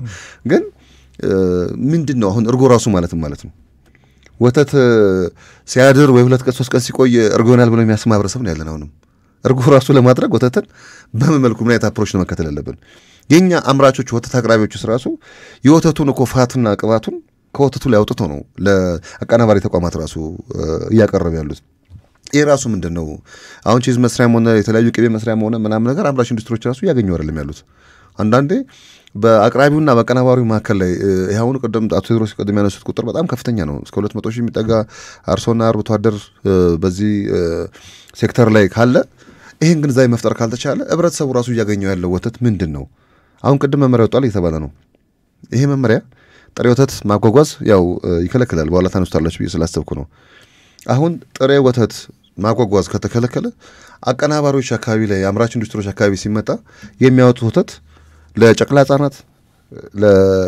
ህጻናት ለልጆች ለምናምን በሚጠቀሙበት ሰዓት ከወተት ማግኘት ያለባቸው ነገሮች ሊያገኙ ይችላሉ ከፋብሪካ የወጣ ምርት ላይ። አሁን ብዙ ጊዜ ህብረተሰቡ የጀሪካን ወተትን የሚያስብበት ዋነኛ ምክንያት ምንድን ነው? ከፋብሪካ የሚወጣው አስፈላጊው ነገሮች ላይዝ ይችላል የሚል ግምት በመያዝ ነው። ከወተት ላይ አይቤ ከወጣለት፣ ከወተት ላይ ቅቤ ከወጣለት፣ ሌላም ነገሮች ከወጡለት ወተቱ በተፈጥሮ ያለውን ይዘት አጥቷል ብለው የሚያስቡ ህብረተሰብ ክፍሎች አሉና አሁን የመመሪያ ሲወጣ ግን እዛ ጋር ያለውን ነገር ሲገድበው ህብረተሰባችን ደግሞ ለረጅም ጊዜ የመጣበት አስተሳሰብ አለ። ትክክለኛ ወተት በጀሪካን ተይዞ ነው የሚካሄደው እሱ ነው ብሎ የማሰብ አይነት ነገሮች አሉ፣ የተሳሳተ ግምቶችም ስላሉ ማለት ነው። ይህንን ከማጥራት አንጻር እንደው ምን ነገር መደረግ አለበት የሚሉን ሀሳብ በጋራ እየተጋገዝን ብንወያይበት ደስ ይለኛል። አቶ ሙላት። እሺ፣ በጣም አመሰግናለሁ። የመጀመሪያው ጥሩ ጥያቄዎች ነው የተነሱት። ደረጃን በተመለከተ ነው። ደረጃ በተመለከተ አንደኛ እኛ እንደ ተቆጣጣሪ አካል አስፈጻሚ ነን። ደረጃን በአዋጃችን ላይ የተቀመጠው ደረጃ እንደሚያስፈጽም በግልጽ ተቀምጧል እና ስለዚህ በተለይ እንግዲህ አስገዳጅ ደረጃ የሆኑ ይወጣሉ፣ አስገዳጅ ሆኖ ያልወጡ አሉ። አስገዳጅ ደረጃው የወጣለት ምርት ከሆነ አንደኛ ትኩረት አድርገን የምንቆጣጠር እሱ ነው። ስለዚህ ደረጃ ምልክቱን ለጥፎ ምርቱን ማውጣት እንዳለበት ነው እየተቆጣጠርን ያለ ነው። አሁን ባለው ደረጃ አብዛኛው የወተት አምራቾች በተለይ ይሄ ፓስቸራይዝ ሚልኩ አስገዳጅ ስለሆነ የደረጃ ምልክት ለጥፈው እንዲወጡ የማድረግ ስራው ሰርተናል። እርጎ ማስገዳጅ ነው ከኢንዱስትሪዎች የሚወጣው እርጎ ደረጃ ምልክት እንዲለጥፍ ግን እንትኑም ማሟላት አለ። ደረጃ ምልክት እንዲለጥፍ አይገደድም። አሁን ባለ ደረጃ ፓስቸራይዝ ሚልኩ ብቻ ነው ደረጃ ምልክቷን ለጥፎ በየጊዜው የሰርቲፊኬሽን ሂደቱንና የቴስቲንግ ሂደቱን ያው ተስማሚነት የራሱ ስኪም አለው። በዛ መሰረት እያስኬደ ያንን እንቆጣጠራለን። የመጀመሪያ ቁጥጥራችን ይሄ ነው። በዛ ብቻ እናበቃም። ይሄ ኢን ፕሪንሲፕል እንግዲህ ምርቱ አስፈላጊውን እንትኖችን አሟልተዋል ብለን ነው። ከዛ በተጨማሪ ቅድም የገበያ አሰስመንት ምንሰራ ያላቸው ያንም አዲሽናል ከገበያ ሰብስበን እንሰራለን። በዛ መሰረት ችግር የተገኘበት ከሆነ የአስገዳጅ ደረጃ ምልክቱን እስከ መንጠቅ የሚደርስ እርምጃዎች ይወሰዳል። እያደረግን ያለንበት ይሄዳል። ስለዚህ ከዚህ ጋር በተያያዘ ግን አንድ እንዲዙልኝ የሚፈልገው ነገር አቶ ቴዎድሮስ ሜን ጉዳይ እንዲያደምጡኝ እፈልጋለሁ። አሁን ወተት ላይ እርሶ ከገበያ ቅኝት ከገበያ ላይ ሳምፕል ወስደን ያው እንፈትሻለን የሚል ነገር ነግረውኛል። አሁን ገበያ ላይ የምናያቸው ወተቶች አንዳንድ ወተቶች ሼልፍ ላይፋቸው 3 ቀን ነው። አንዳንዶቹ ደግሞ እስከ 10 ቀን ድረስ የሚያላቸው የወተት ምርቶች እንዳሉም እናያለን። ረጅም ጊዜ ያው ይሄ ማጣፈጫ ማቅለሚያ ምናምን ተብሎ በእነሱ ምክንያት የሼልፍ ላይፉ ሁኔታ ሊራዘም የሚችልበት ሁኔታዎች እንዳሉ ይሰማኛል። እና ይሄ ራሱ ምን ማለት እንደሆነም ህብረተሰቡ ማወቅ አለበት። አንዳንዴ 3 ቀን ተብለው የሚመረቱ የወተት ምርቶች ላይ ነጋዴውም ጭምር ማለት ነው ይሄ 3 ቀን ስለተባለ ከ3 ቀን በኋላ ሊበላሽብኝ ስለሚችል ላሊዛው ይችላል ሊል ይችላል። ህብረተሰቡም ደግሞ አይቶት ይሄ ኤክስፓየርድ አድርጓል ብሎ ሊተው የሚችልበት ሁኔታዎች አሉ። አንዳንዶቹ ደግሞ ረጅም ጊዜ ከመቆየታቸው ጋር በተያዘ ወተቱ ነው ማለት ነው። አንድ ሀገር ላይ ያለው የግብዓቶች ስታንዳርድ ካለ ማጣፈጫ ማቅለሚያ ተብለው በተለያዩ ምርቶች ላይ የሚገቡ ነገሮች ስታንዳርድ ካለ ምግብ ስለሆነ መቼም ግብዓቶችም ስታንዳርድ አላቸው እና ይሄ ከሆነ ልዩነታቸው ራሱ በመጣ የሚለውም ነገር ወደ አምሬ ብዙ ጊዜ ስለሚመጣ ነው የቀናት ራሱ ልዩነቱ። እሱንም እያነሳን ጥሩ ነው። ምናልባት እዚህ ጋር አሁን ወተትን ቅድም የተነሳው ነገር የጥሬ ወተት ጉዳይ በኋላ የምናነሳው ነገር ይሁን። ጥሬ ወተት ሰው እንዲጠቀም እኛ አናበረታታም።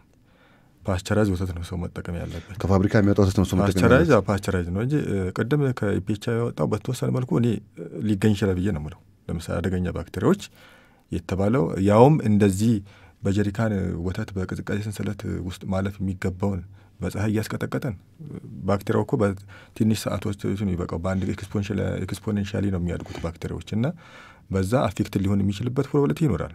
ስለዚህ ይህን ስለተባል ቅድም መጀመሪያ መግቢያ ላይ እንዳነሳው ጥሬ ወተት የመጠቀም ነገር ሪስክ ነው። ስለዚህ ፓስቸራይዙን መጠቀም ያለብን ነው።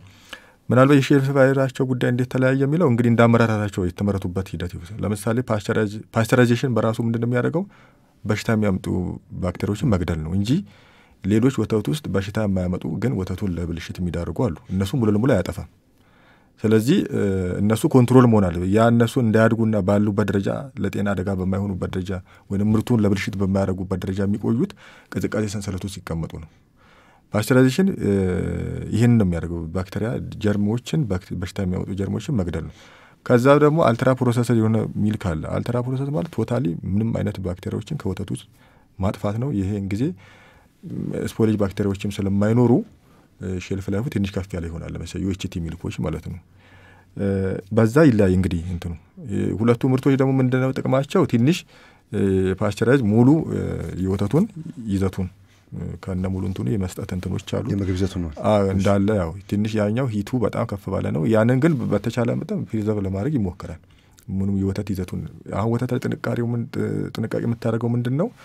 የምትሰጠውን ቴምፕሬቸር ኒውትሪሽን ይዘቱን እንዳያበላሽ በጣም ጥንቃቄዎች ያስፈልጋሉና በዛ ደረጃ የሚደረጉ እንትኖች ናቸውና ያ ነው ልዩነት ያመጣው። እንግዲህ ቅድም ወሳኝ ጥያቄ ያነሳው ህብረተሰቡ ምን አይነት እንትን መጠቀም ያለበት ነው። አንደኛ ቅድም እንዳልኩት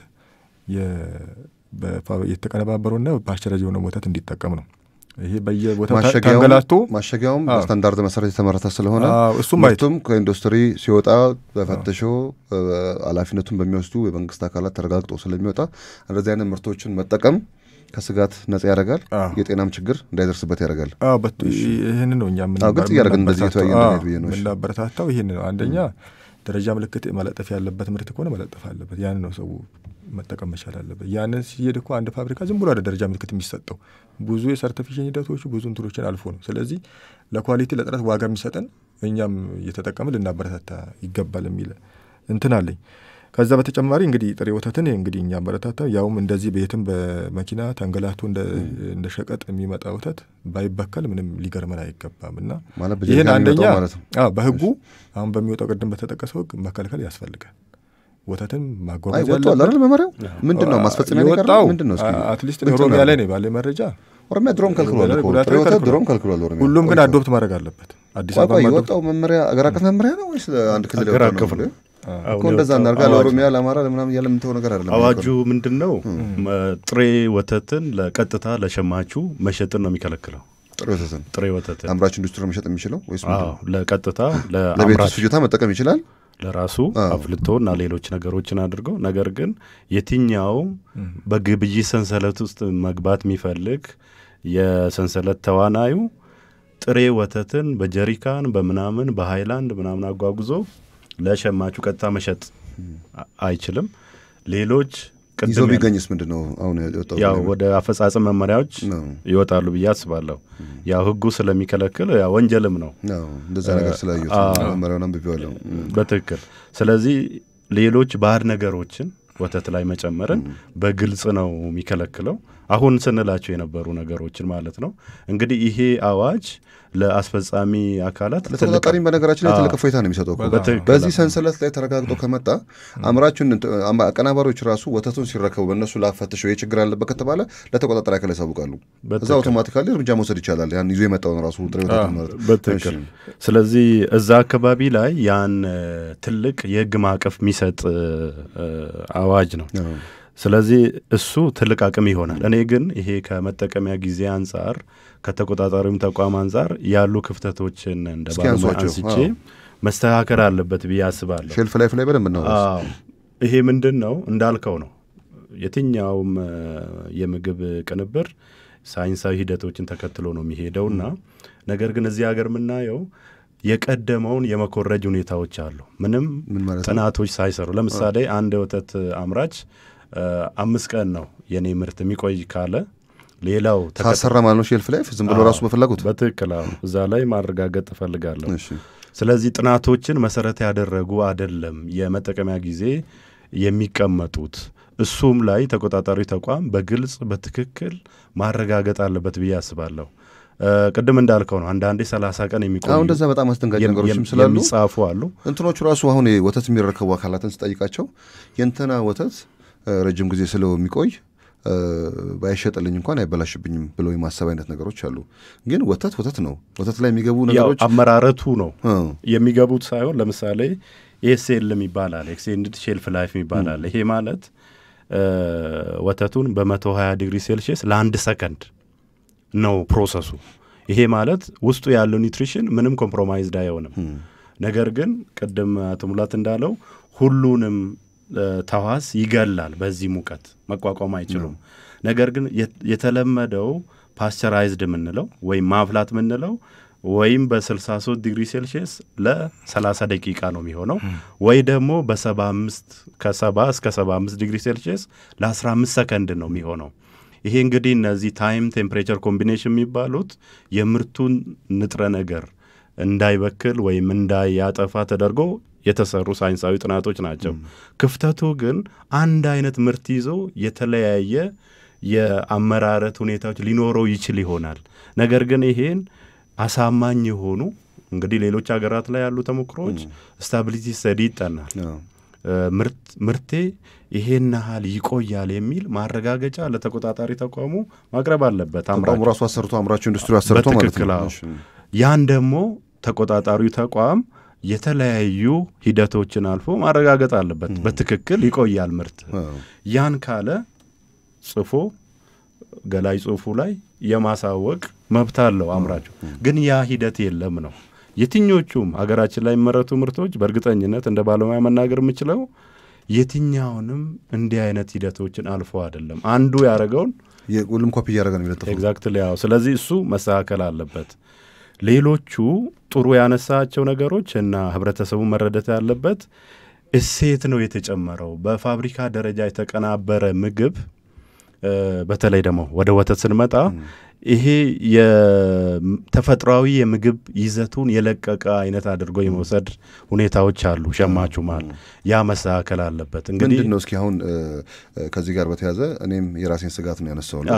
አንድ ምርት ሲወጣ አሁን አምራች ኢንዱስትሪዎች ወተት ያመርታሉ፣ ቅቤ ያመርታሉ፣ ሌላም ነገር ሊያመርቱ ይችላሉ። ክሬምን ጨምሮ አይደል ከወተት እነዚህ ነገሮች ወጡለት ተብሎ ይወጣውለት ወተቱ ነው ሲመጣ ምንድነው የሚለው ነገር እስቲ ትንሽ ግልጽ ብናደርገው። ህብረተሰቡ አሁን ያለው ስጋት ምንድነው?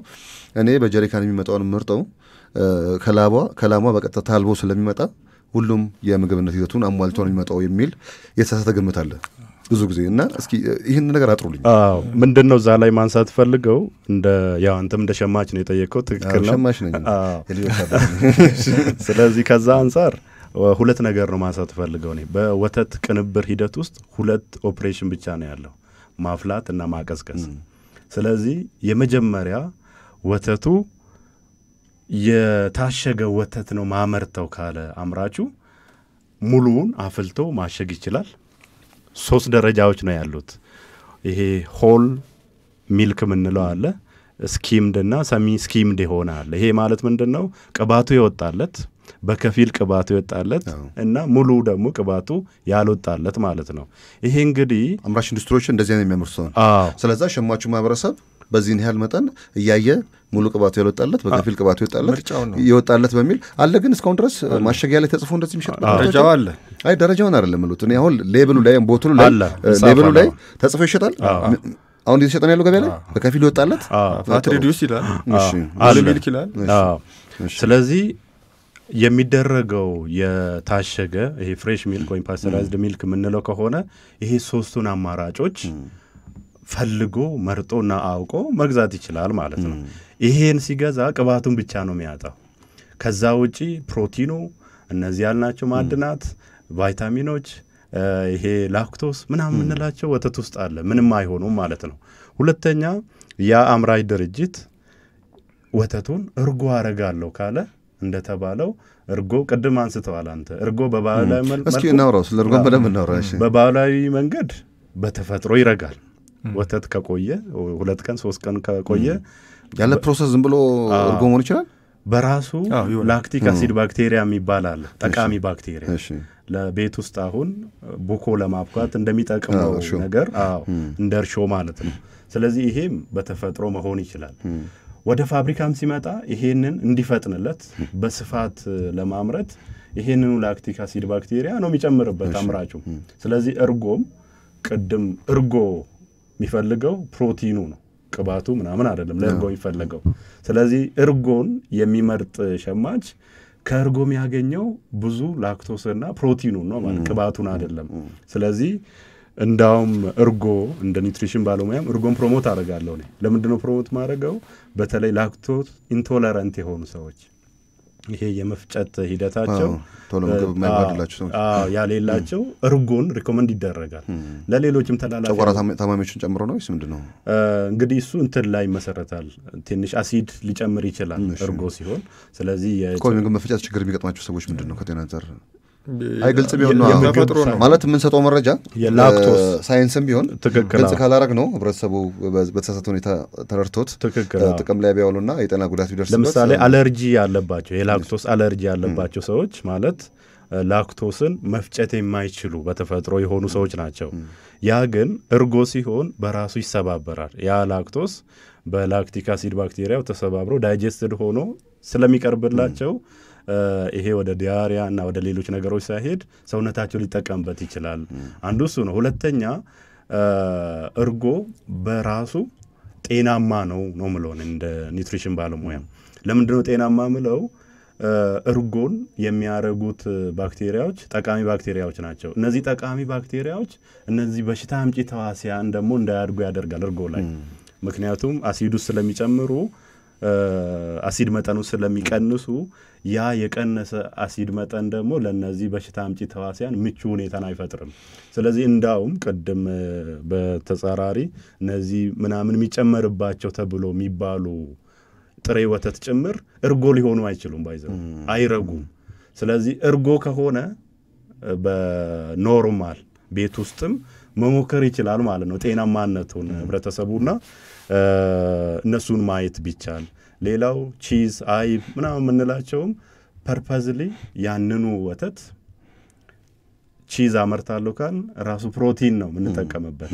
ስለዚህ በፋብሪካ ተቀናበረ ማለት እሴት ጨመረ ነው እንጂ እንዳውም እሴቱን አጎደለ እንዳልሆነ ህብረተሰቡን ተገንዝቦ በዛ ደረጃ መውሰድ አለበት ብዬ ማሰብ። ግን የቀደመው አቶ ሙላት ያነሱት ላይ የወተት ምርቶችን ደረጃ አስገዳጅ ያርገች ሀገር የእርጎ ምርቶችን ደረጃ አስገዳጅ አለማድረግ እንዴት ነው የሚታየው እንደ ምግብ ደህንነት ባለሙያነቱ? ይህንንስ አሁን በየጊዜው ወተት ላይ የሚሰሩ ስራዎች ወተትን ወደ ስርዓት ለማስገባት ረጅም መንገድ እየተሄደ እንደሆነ ማቃቸው ነገሮች አሉ። ግን ዛሬም ያልተቻለበት ሁኔታዎች እንዳሉ ቅድም ከተጠቃቀስናቸው ነገሮች ጎን ለጎን የአቅርቦትና ፍላጎት አለመጣጣም ችግሩን ፈጥሮታል ብለን ልናስብ እንችላለን። ሀገራችን ላይ ያሉ ትልቅ ተቋማትም ጭምር ዛሬም የወተት ምርቶችን ከውጭ በሚሊዮን ዶላር እያወጡ የሚገዙ ተቋማትም እንዳሉ ይታወቃል። እና ይሄ የሚያሳየው የአቅርቦትና የፍላጎት አለመጣጣም ነው። ሀገራችን ብዙ ጠንካራ ህጎች አሏት፣ መመሪያዎችም አሏት። ወተት ላይ አሁን የተጀመሩ ነገሮች ተጠናክረው የሚቀጥሉ ከሆነ ብዙ ተስፋ እናያለን። ከዚህ ከወተት ጋር ተያያዥነት ባላቸው ሁኔታ የሚመጡ የጤና ችግሮችና እንዲሁም ከወተት ማግኘት ያለብን ጥቅም ከማግኘት አንጻር የራሱ የሆነ ሚና ያለው ነገር ሊኖረን ይችላልና ይሄ ራሱ ስታንዳርዱ ላይ ክፍተት መኖሯን ግን እንዴት ነው ያያችሁት? ያው እኔም የገባኝ ጥያቄ ነው ጠይቃችሁ። እኔ ብዙ ጊዜ አንስቻለሁ ይሄን ነገር በተለያየ ሚዲያም ላይ እንደ ባለሙያ የምግብ ምርት ብሎ በፍቃደኝነት የሚተገበር ደረጃ ሊኖር አይገባም። ዓለምም ላይ የለም ይሄ የምግብ ምርት ቮለንተሪ መሆን የለበትም፣ አስገዳጅ ነው መሆን ያለበት። እንግዲህ እኛ እንደ ሀገር አዋጅ አለ፣ ደንቦች አሉ፣ የህብረተሰብን ጤና ማዕከል አድርገው የወጡ ጉዳዮች ናቸው። እነዚህ ተቆጣጣሪ ተቋማትም ከላይ እስከታች የሚያስፈጽሙት የህዝብን ጤና ማዕከል አድርገው እስከመሆኑ መጠን የህዝብ ጤና ደግሞ በፍቃደኝነት የምተገብረው ሲመች ደግሞ አስገዳጅ የምታደርገው ስላልሆነ የደረጃ ዝግጅት ሂደቱንም ጭምር በተደጋጋሚ ኮሜንት አድርገናል እንደ ባለሙያ። ስለዚህ እርጎ በፍቃድ የምተገብረው ወተት ሲሆን ደግሞ አስገዳጅ የሚሆንበት ምንም ምክንያት አይኖርምና በዛ ደረጃ ነገሮቹ ሄደው መታየት አለባቸው የሚል ነው ያለኝ። መልካም። ያው ሰዓታችን እያለቀ ከመሆኑ ጋር በተያያዘ ያው ባይቀሩ የምንላቸውና ሰጥቶታለሁ አቶ ሙላት ከዛ ሲያልፍ ቅድም የተነሱ ሀሳቦች ላይ በስርዓት የሚያመርቱ አካላትን ያውቅና የመስጠት አይነት ነገሮች ተቆጣጣሪ አካላት ያው ብዙ ጊዜ እኛ ሀገር እውቅና ሲሰጡ አናይም። ረጅም ዓመት በስርዓት መጥቶ አንድ ቀን ጥፋት ሲገኝ ያው ተቆጣጣሪ አካል ነውና በዛ መሰረት ያው አክት ይደረጋል። ግን ቅድም ያነሳናቸውም ነገሮች እንዳሉ ሆነው ያው ወተት ብዙ እንደፋልናል እንደ ሀገር ችግር ካለ ያው ቅድም የነገርኳችሁም ነገር አለ። የደህንነትን ጉዳይና የጥረትን ጉዳይ ምንም ሊያገናኛቸው ነገር የሚችል ነገር የለም። እጥረት ካለ ያ ነገር የግድ ጥቅም ላይ መዋል አለበት ከማይሉት ወገን ነኝና ይህ ተቋማት የተሻለ አመራር ስላላቸው እውቅና የመስጠት አይነት ነገሮች ቢኖሩ በህጉ ላይ ያሉ ክፍተቶችም ካሉ እነሱንም ማየት ብንችልና ይሄ በዚህ ቢተካ ለተቆጣጣሪ አካልም የተሻሉ እድሎችን ይፈጥራል። ሌላው ሸማቹ ማህበረሰብ ነው። ሸማች ከሌለ ያው አምራች የማይገኝበት ሁኔታዎች ይኖራሉና ይህን ነገር እንዴት እናድርገው? ሌላ ሰንሰለቱን ከማሻሻል አንጻር ዛሬ ወተት በባህላዊ መንገድ የምንሰበስብና ከ5 ከ6 አርሶ አደር ቤት የሚወጣ ወተት በአንድ ኮሌክሽን ማዕከል ላይ ገብተው ኮሌክት ሲደረግ እዛ ማዕከል ውስጥ ገብተው ተቀላቅሎ መጥቶ ወደ ፋብሪካ ሲመጣ ራሱ የወተት የማን ነው በሚለው ደረጃ ባልታወቀበት ሁኔታና በተለዩ በአግባቡ ባልተለየበት ሁኔታ ምርቶች ተያይዘው ወደ አቀናባሪዎች ይመጣሉ። እነሱ ጋር ሲመጡ አንዳንዶቹ ቅድም እንዳልኳችሁ አንዳንዶቹ በእነሱ ላብ ካላለፈ ያን ፕሮዳክት ይመልሳሉ። አንዳንዶቹ ደግሞ ያን ፕሮዳክት ያለው ያቅርቦትም ችግር አለ ብሎ የሚያስቡ ደግሞ ተቋማትና የጥራትን ጉዳይ ከግምት ውስጥ ያላስገቡ ተቋማት ደግሞ ምርቶቹን ገዝተው ደግሞ በዛ አሽገው አምርተው ገበያ ላይ ሲያወጡ ደግሞ እናያለንና ይህንን ራሱ ከመፍታት አንጻር በአሰራር ስርዓትና በተለያዩ ሁኔታዎች ህብረተሰቡን የሚቆጥሩ አካል አድርጎ ከሜዳ አንጻር ምን ነገሮች መደረግ አለባቸው የሚሉትን ሀሳቦች እያደረግን ባይቀሩ የምንላቸውንም እየጨመርን እንዳትሙለት። ጥሩ ሀሳብ ነው የተነሳው። እንግዲህ ደረጃ ላይ እኛ እንደ ሬጉላተሪ አንድ ሀሳብ ሰጥቼ ለማለት ነው። አስገዳጅ ሆነም አልሆነም እኩል ነው ለኛ እንደ ተቆጣጣሪ እንጠቀምበታለን ደረጃውን። ስለዚህ በደረጃ ምናልባት ይሄ ከአስገዳጅ ተብሎ ለኛ ልዩነት የሚለው የሰርቲፊኬሽን ሂደት ውስጥ ያልፋል። ያኛው ደረጃ ምልክት መለጠፍ አለበት አስገዳጅ ተብሎ እንጂ ምርቱን ደህንነት ለማረጋገጥ ያኑ ደረጃ ነው ተጠቅመን እንትን ምንለው በዛ መሰረትም እርምጃ እንወስዳለን። ስለዚህ አስገዳጅ ሆነም አልሆነም ለኛ እንደ ሬጉላተሪ አንድ ነው የምንጠቀምበት እናስፈጽማለን ያንን ማለት ነው። ልዩነቱ የሰርቲፊኬሽን ሂደትና የስታንዳርድ ማርክ የማለጠፍ እንትን ነው ለኛ አድርገን እየወሰድን ያለ ነው። ስለዚህ አይገደደም፣ የደረጃው ላይ የተቀመጠውን ነገር አያሟላም፣ ምርቱ ያንን ይዘት እንዳይኖር ያደርጋል የሚል ነገር አይኖርም ማለት ነው። ሌላ እንግዲህ ልክ ነው ቅድም ያነሳው ጥያቄ ጥሩ የሚያመርቱ ጥሩ የሚሰሩ ድርጅቶች አሉ። እንግዲህ ስማቸውን ጠርተን እንትን ባንላቸውም እኛ ራሱ አፕሪሼት የምናደርጋቸው ጥሩ ነው ብለን የምንወጣቸው አለ በምናደርገው ቁጥጥር። ያው እንደ ተቆጣጣሪ የምንጠቀማቸው አፕሮቾች አሉ። ቁጥጥር አፕሮቾች አንደኛ ይሄ እምነትን መሰረት ያደረገ ሪስክ ቤዝድ እንትን ትረስት ቤዝድ የምንለው አለ፣ ሪስክ ቤዝድ የምንለው አለ፣ እነ ፕሪቬንቲቭ ቤዝድ ብለን የምንቆጣጠራቸው። አሁን ወደ ትረስት ያመጣናቸዋል። ብዙ ጊዜ እኮ ጥሩ ስርዓት መስርተው ቅድም ያልከው እስከ አይሶ የደረሱ አሉ። እንግዲህ አይሶ ሰርቲፊኬሽኑ እንግዲህ ትክክለኛ ያንን መተግበር ያስፈልጋል። በአይሶ በወሰዱት መሰረት አርገው የቅድም እንዳልከው ወተትንም በደንብ ሬጉሌት እያደረጉ ጥሬ ወተትንም በደንብ ባይዘ ጥሬ ወተትንም ደህንነቱን አረጋግጦ የመቀበል ያምራሹ ነው እንትን ቅድም ሲነሳ ነበር። ያንን እንትን ያደርግም እና ይሄንን እያደረጉ አፕሪሺዬሽን የምናደርጋቸው እነዚህን ድርጅቶች ብዙ ጊዜ ትረስት ስለምን ቁጥጥር ራሱ አናጠነክርባቸው። ያው ምንድነው እንደ ማበረታቻ ባይባልም ትረስት እንደዚህ አይነት ተቋማቶች እየተፈጠሩ እንዲሄዱ እየጎለበቱ እንዲሄዱ ሲስተም የዘረጉ ተቋማቶች እንዲበዙ እያደረግን ነው። ይሄን ደግሞ የተሰራበት ነው ራሱ አጋዥ ድርጅቶችም እያገዙን ማለት ነው። ሌላ መጨረሻ ላይ ወተት እንግዲህ ገና ነው ሙሉ ለሙሉ ወተት ደህንነትን አላረጋገጥንም። እንደምታዩት ይሄ አንድ ራስ መታት ምንድነው ይሄ ኢሌጋል ሚልክ የሚባሉት ይሄ በየቦታው በየጀሪካን የሚያደርጉት አንድ እንትን ናቸው። እሱም ማስቆም አዋጁ መውጣቱ እሱን ወደ ተግባር ማድረግ ያስፈልጋል። ፍቃድ ያለው ግን በቅርቡ የተገበረ ብቃት ያለው ያው የግብርና እንትን ነው። እኛ እንግዲህ አሁን ይሄ ቅብብሎች ስራ ነው። አንደኛ አሁን አንደርሳ ማድረግ የሚያስፈልገው እዛ ጋር በሚኒስትሪ ኦፍ አግሪካልቸር እና በእኛ በሚኒስትሪ ኦፍ ሄልዝ መካከል የሚሰሩ ብዙ ስራዎች አሉ። ቅድም ያልኩ ከመኖ ደህንነት ማረጋገጥ ከእንስሳው ጤንነት ጥሬ ወተቱን ሙሉ ለሙሉ ቁጥጥር ውስጥ አድርጎና ይሄንን በደንብ እንትን ከማድረግ አንጻር እንግዲህ እየሰሩበት እየሄዱበት ነው። ህግም እያወጡ ነው ብለን እናስባለን። የኤዎች የግብርና ባለስልጣን ግብርና ሚኒስቴርም እየሰራበት ነው። ስለዚህ ቶሎ ብሎ ወደ ውጤት ማምጣት የኛ እንግዲህ ሚና የሚጀምረው ወደ ኢንዱስትሪ ከገባ በኋላ ነው። ግን የኛ እዛ ጋር ብቻ እንትን መሆን ምንም ጥቅም የለውም። ከታይ ጀምሮ መሰራት አለበት። ይሄንን ሁሉ ጊዜ አብረን በጋራ ሜሞራንድ ኦፍ አንደርስታንዲንግም ተፈራርመን የወጥ ነው እንጂ አንዱ ብቻ ቢሮጥ ምንም ዋጋ የለው። ስለዚህ በዛ መሰረት የቅብብሎች ስራ ስለሆነ ሁሉም አንድ መሄድ አለበት። በተለይ ደግሞ ትልቅ ይሄ ጥሬ ወተት አካባቢ ያለውን እንትን ስላልፈታ ነው ቶሎ መፍታት ያስፈልጋል እንጂ የኢንዱስትሪ አካባቢ ያለውን ነገር ኮንትሮልድ ነው፣ ምንም ችግር የለም። አሁን ፋብሪካ ከደረሰ በኋላ ያለውን ነገር በአሰራር ስርዓትና በተቆጣጣሪ አካላት አሰራር ይፈታል። አሁን ግን እዛ ጋር ያለው ነገር የጥሬ ወተቱን ጉዳይ አሁንም እሱ ላይ ብዙ መነጋገር የሚጠይቁ ነገሮች ናቸውና ያው ግን የተለያዩ አካላት ተቀናጅቶ መስራት እንዳለባቸው የተሻለ አቅምም ያላቸው አምራች ኢንዱስትሪዎች ማቀናባሪም አካላት ከተቆጣጣሪ አካላት ጋር በጋራ ሆኖ ብዙ ነገሮች መስራት እንዳለባቸው ይሰማኛል። አንዳንዱን የምናገኛቸው ለምሳሌ በምናደርገው በምርመራ እዛ አግሪካልቸራል ፕራክቲስ ላይ የተፈጠረ ነገሮች ናቸው። ለምሳሌ አፍላቶክሲን የምንለው ሞሮፍ እዛ አካባቢ የሚፈጠር ችግር ነው እንጂ አምራቹ ጋር ነው ብለን እኛ እናንተናለን። እንደዛን ምልክቶችም ስላ ከፊዱ ሊመጣ ይችላል። በቃ ሞሮፍ ከዛ ጋር የሚያያዝ ነገሮች አሉ። እንግዲህ ምናልባት የሃይጂን ችግር ካለ ማኑፋክቸሩ ማከብድ ይፈጠር፣ ግን ብዙም አይደለም ያን ያህል ይሄን እና እንደዛ ነገሮችም ስለምና ይሄንን እንግዲህ በተቀናጀ ሁኔታ ለመስራት ጥረት እያደረግን ነው። ዲስከሽን እናደርግ። ሁልጊዜ ወርክሾፖች አሉ። እነዛን ግን ወደ ተግባር ቀይሮ ሁሉም ሚናው መወጣት አለበት። ሁሉም ቅድም የክልል ተቆጣጣሪዎችም ያልነው አለ።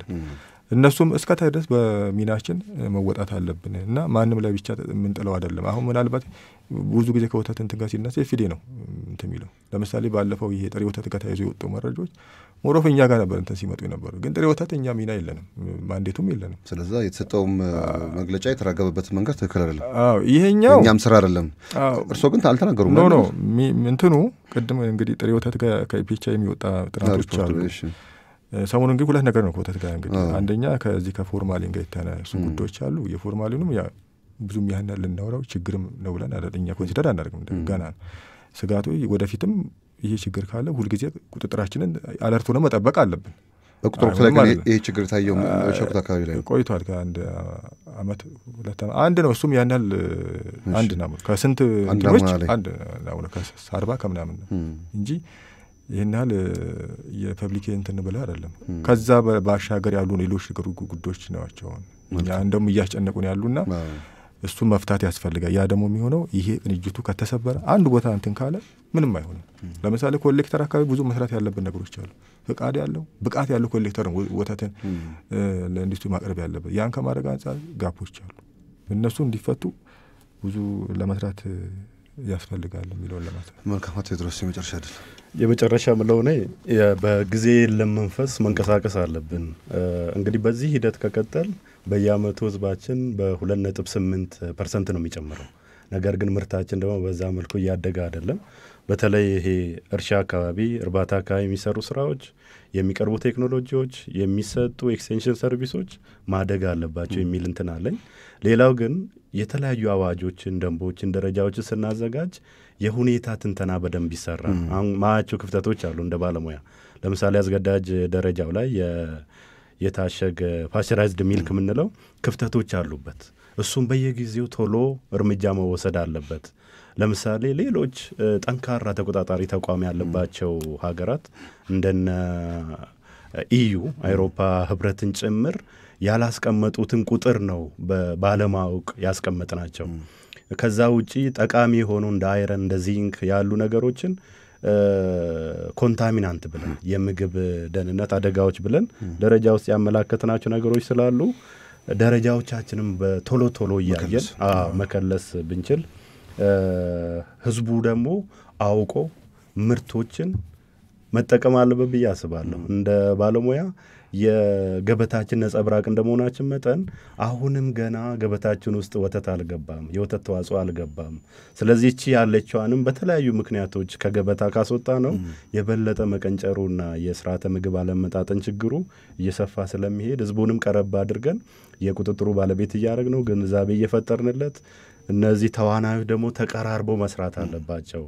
ትልቁ ሚና የምርቱ ባለቤት ነው መሆን ያለበት። ሁሌ 24 ሰዓት 7 ቀናት ከምርቱ ጋር ስለሚቆይ ቁጥጥሩ በወር አንዴ ቢያገኘው ነው ያለውና እነሱን ቀረብ አድርጎ እነዚህ ጥሩ የሆኑትን እያበረታቱ ሌሎች ደግሞ ከመስመር የወጡት ወደ መስመር እንዲገቡ ማድረግ፣ ይሄ ፕሮሞት እያደረጉ መሄድ ያስፈልጋል ሚል ነው ያለኝ። መልካም ጥሩ ሀሳብ ነው። ስለመጣችሁም ሁለታችሁም ደግሞ በተነሳው ሀሳብ ላይ ከፍ ያሉ መረዳቶችን ጭምር ነው ተረድታችሁ ለአድማጭ ተመልካቾቻችን የተሻለ ሀሳብ እየሰጣችሁ ያላችሁና ለሀሳባችሁ ለጊዜያችሁም ከልብ ነው ማመሰግነው። አሁን ቅድም ከተነሱት ሀሳብ ጋር በተያያዘ ግን ትንሽ መጨረሻ የማነሳቸው ነገሮች ይኖራሉ። የሼልፍ ላይፍ ጉዳይ አንድ አምራች ኢንዱስትሪ የሰራው ሼልፍ ላይፍ በሱ ተንተርሰው ነው እየተመረተ ያለውና እሱ ጥንቃቄ ቢደረግ 3 ቀን 10 ቀን ወር ምናምን የተባለ ወተት ላይ ያሉ ነገሮች ልክ አይደሉም። በቃ ወተት ከሆነ እነዚህ 3 ቀን የተባሉት በተመሳሳይነት የሚያመርቱ የሚያመርት ከሆነ በዛ ልክ መያዝ እንዳለበት ይሰማናል። ሌላው ሸማቹ ህብረተሰብን በሚሸምትበት ሰዓት ላይ ወተት ላይ የተጻፉ ገላጭ ጽሁፎች አሉ። እያንዳንዱ ነገር አይቶ ተገንዝበው አውቆ ድጋሚ እዛ ላይ ሌብል ያደረገውም አካል ተጠያቂነትም ጭምር እንዳለበት ተረድቶ መግዛት እንዳለበት ይሰማኛል። ሰሞኑ ሲራገብ የነበሩ ነገሮች ያው አቶ ሙላት አብራርተውታል። ምንም አይነት ፎርማሊ ጋር በተያያዘ በአሁኑ ሰዓት ገበያ ላይ ያለ ወተት ማለት ከኢንዱስትሪ ተቀነባብሮ የሚወጣ ችግር እንደሌለበትም ያው ገልጸውልና ህብረተሰቡም ተረጋግቶ የወተት ምርቶችን በአግባቡ መጠቀም እንዳለበት ያነሱት ሀሳብ አለ። ሌላው መመሪያው ሲወጣውን ህብረተሰቡ እንደ ስጋት ያያቸው ነገሮች አሉ። ስለዛ አምራች ኢንዱስትሪዎች በህግም በስታንዳርዱም በተቀመጠው መሰረት በከፊል ይወጣለት ፋቱ ማለት ነው ያልወጣ የወጣ እንዲህ ተብለው ብቻ የተቀመጡትን በሚፈልገው መስፈርት ልክ በወጣው ስታንዳርድ መሰረት ሸምቶ መጠቀም እንዳለበት ያስገንዝባቸዋልና በጣም ቆንጆ ውይይት ነው። ቆንጆ ጊዜ ነው ያሳለፍነው። በጣም ነው የማመሰግናቸው እንግዶቼ። እናንተን ለሀሳባችሁም ለጊዜያችሁም ከልብ ነው የማመሰግነው። አቶ ሙላት ተስፋዬ በኢትዮጵያ ምግብና መድኃኒት ባለስልጣን የምግብ ኢንስፔክሽን ህግ ማስፈጸም መሪ ስራ አስፈጻሚ፣ እንዲሁም አቶ ቴድሮስ ግርማ የምግብ ደህንነት አማካሪ ናቸው። አመሰግናለሁ። ከዝግጅቱ ጋር አብሬ የነበርኩት አምደወርቅ ንጉሴ፣ ቴክኒኩን በጥራት ወደ እናንተ ማድረስ ፍጹም ይሽጥላና እንዲሁ አለማየሁ አማን አብረን ቆዩ። ሳምንት በሌላ ሀሳብ ከሌሎች እንግዶች ጋር እንመለሳለን። እስከ ሳምንት ቸር ሰንብቱ።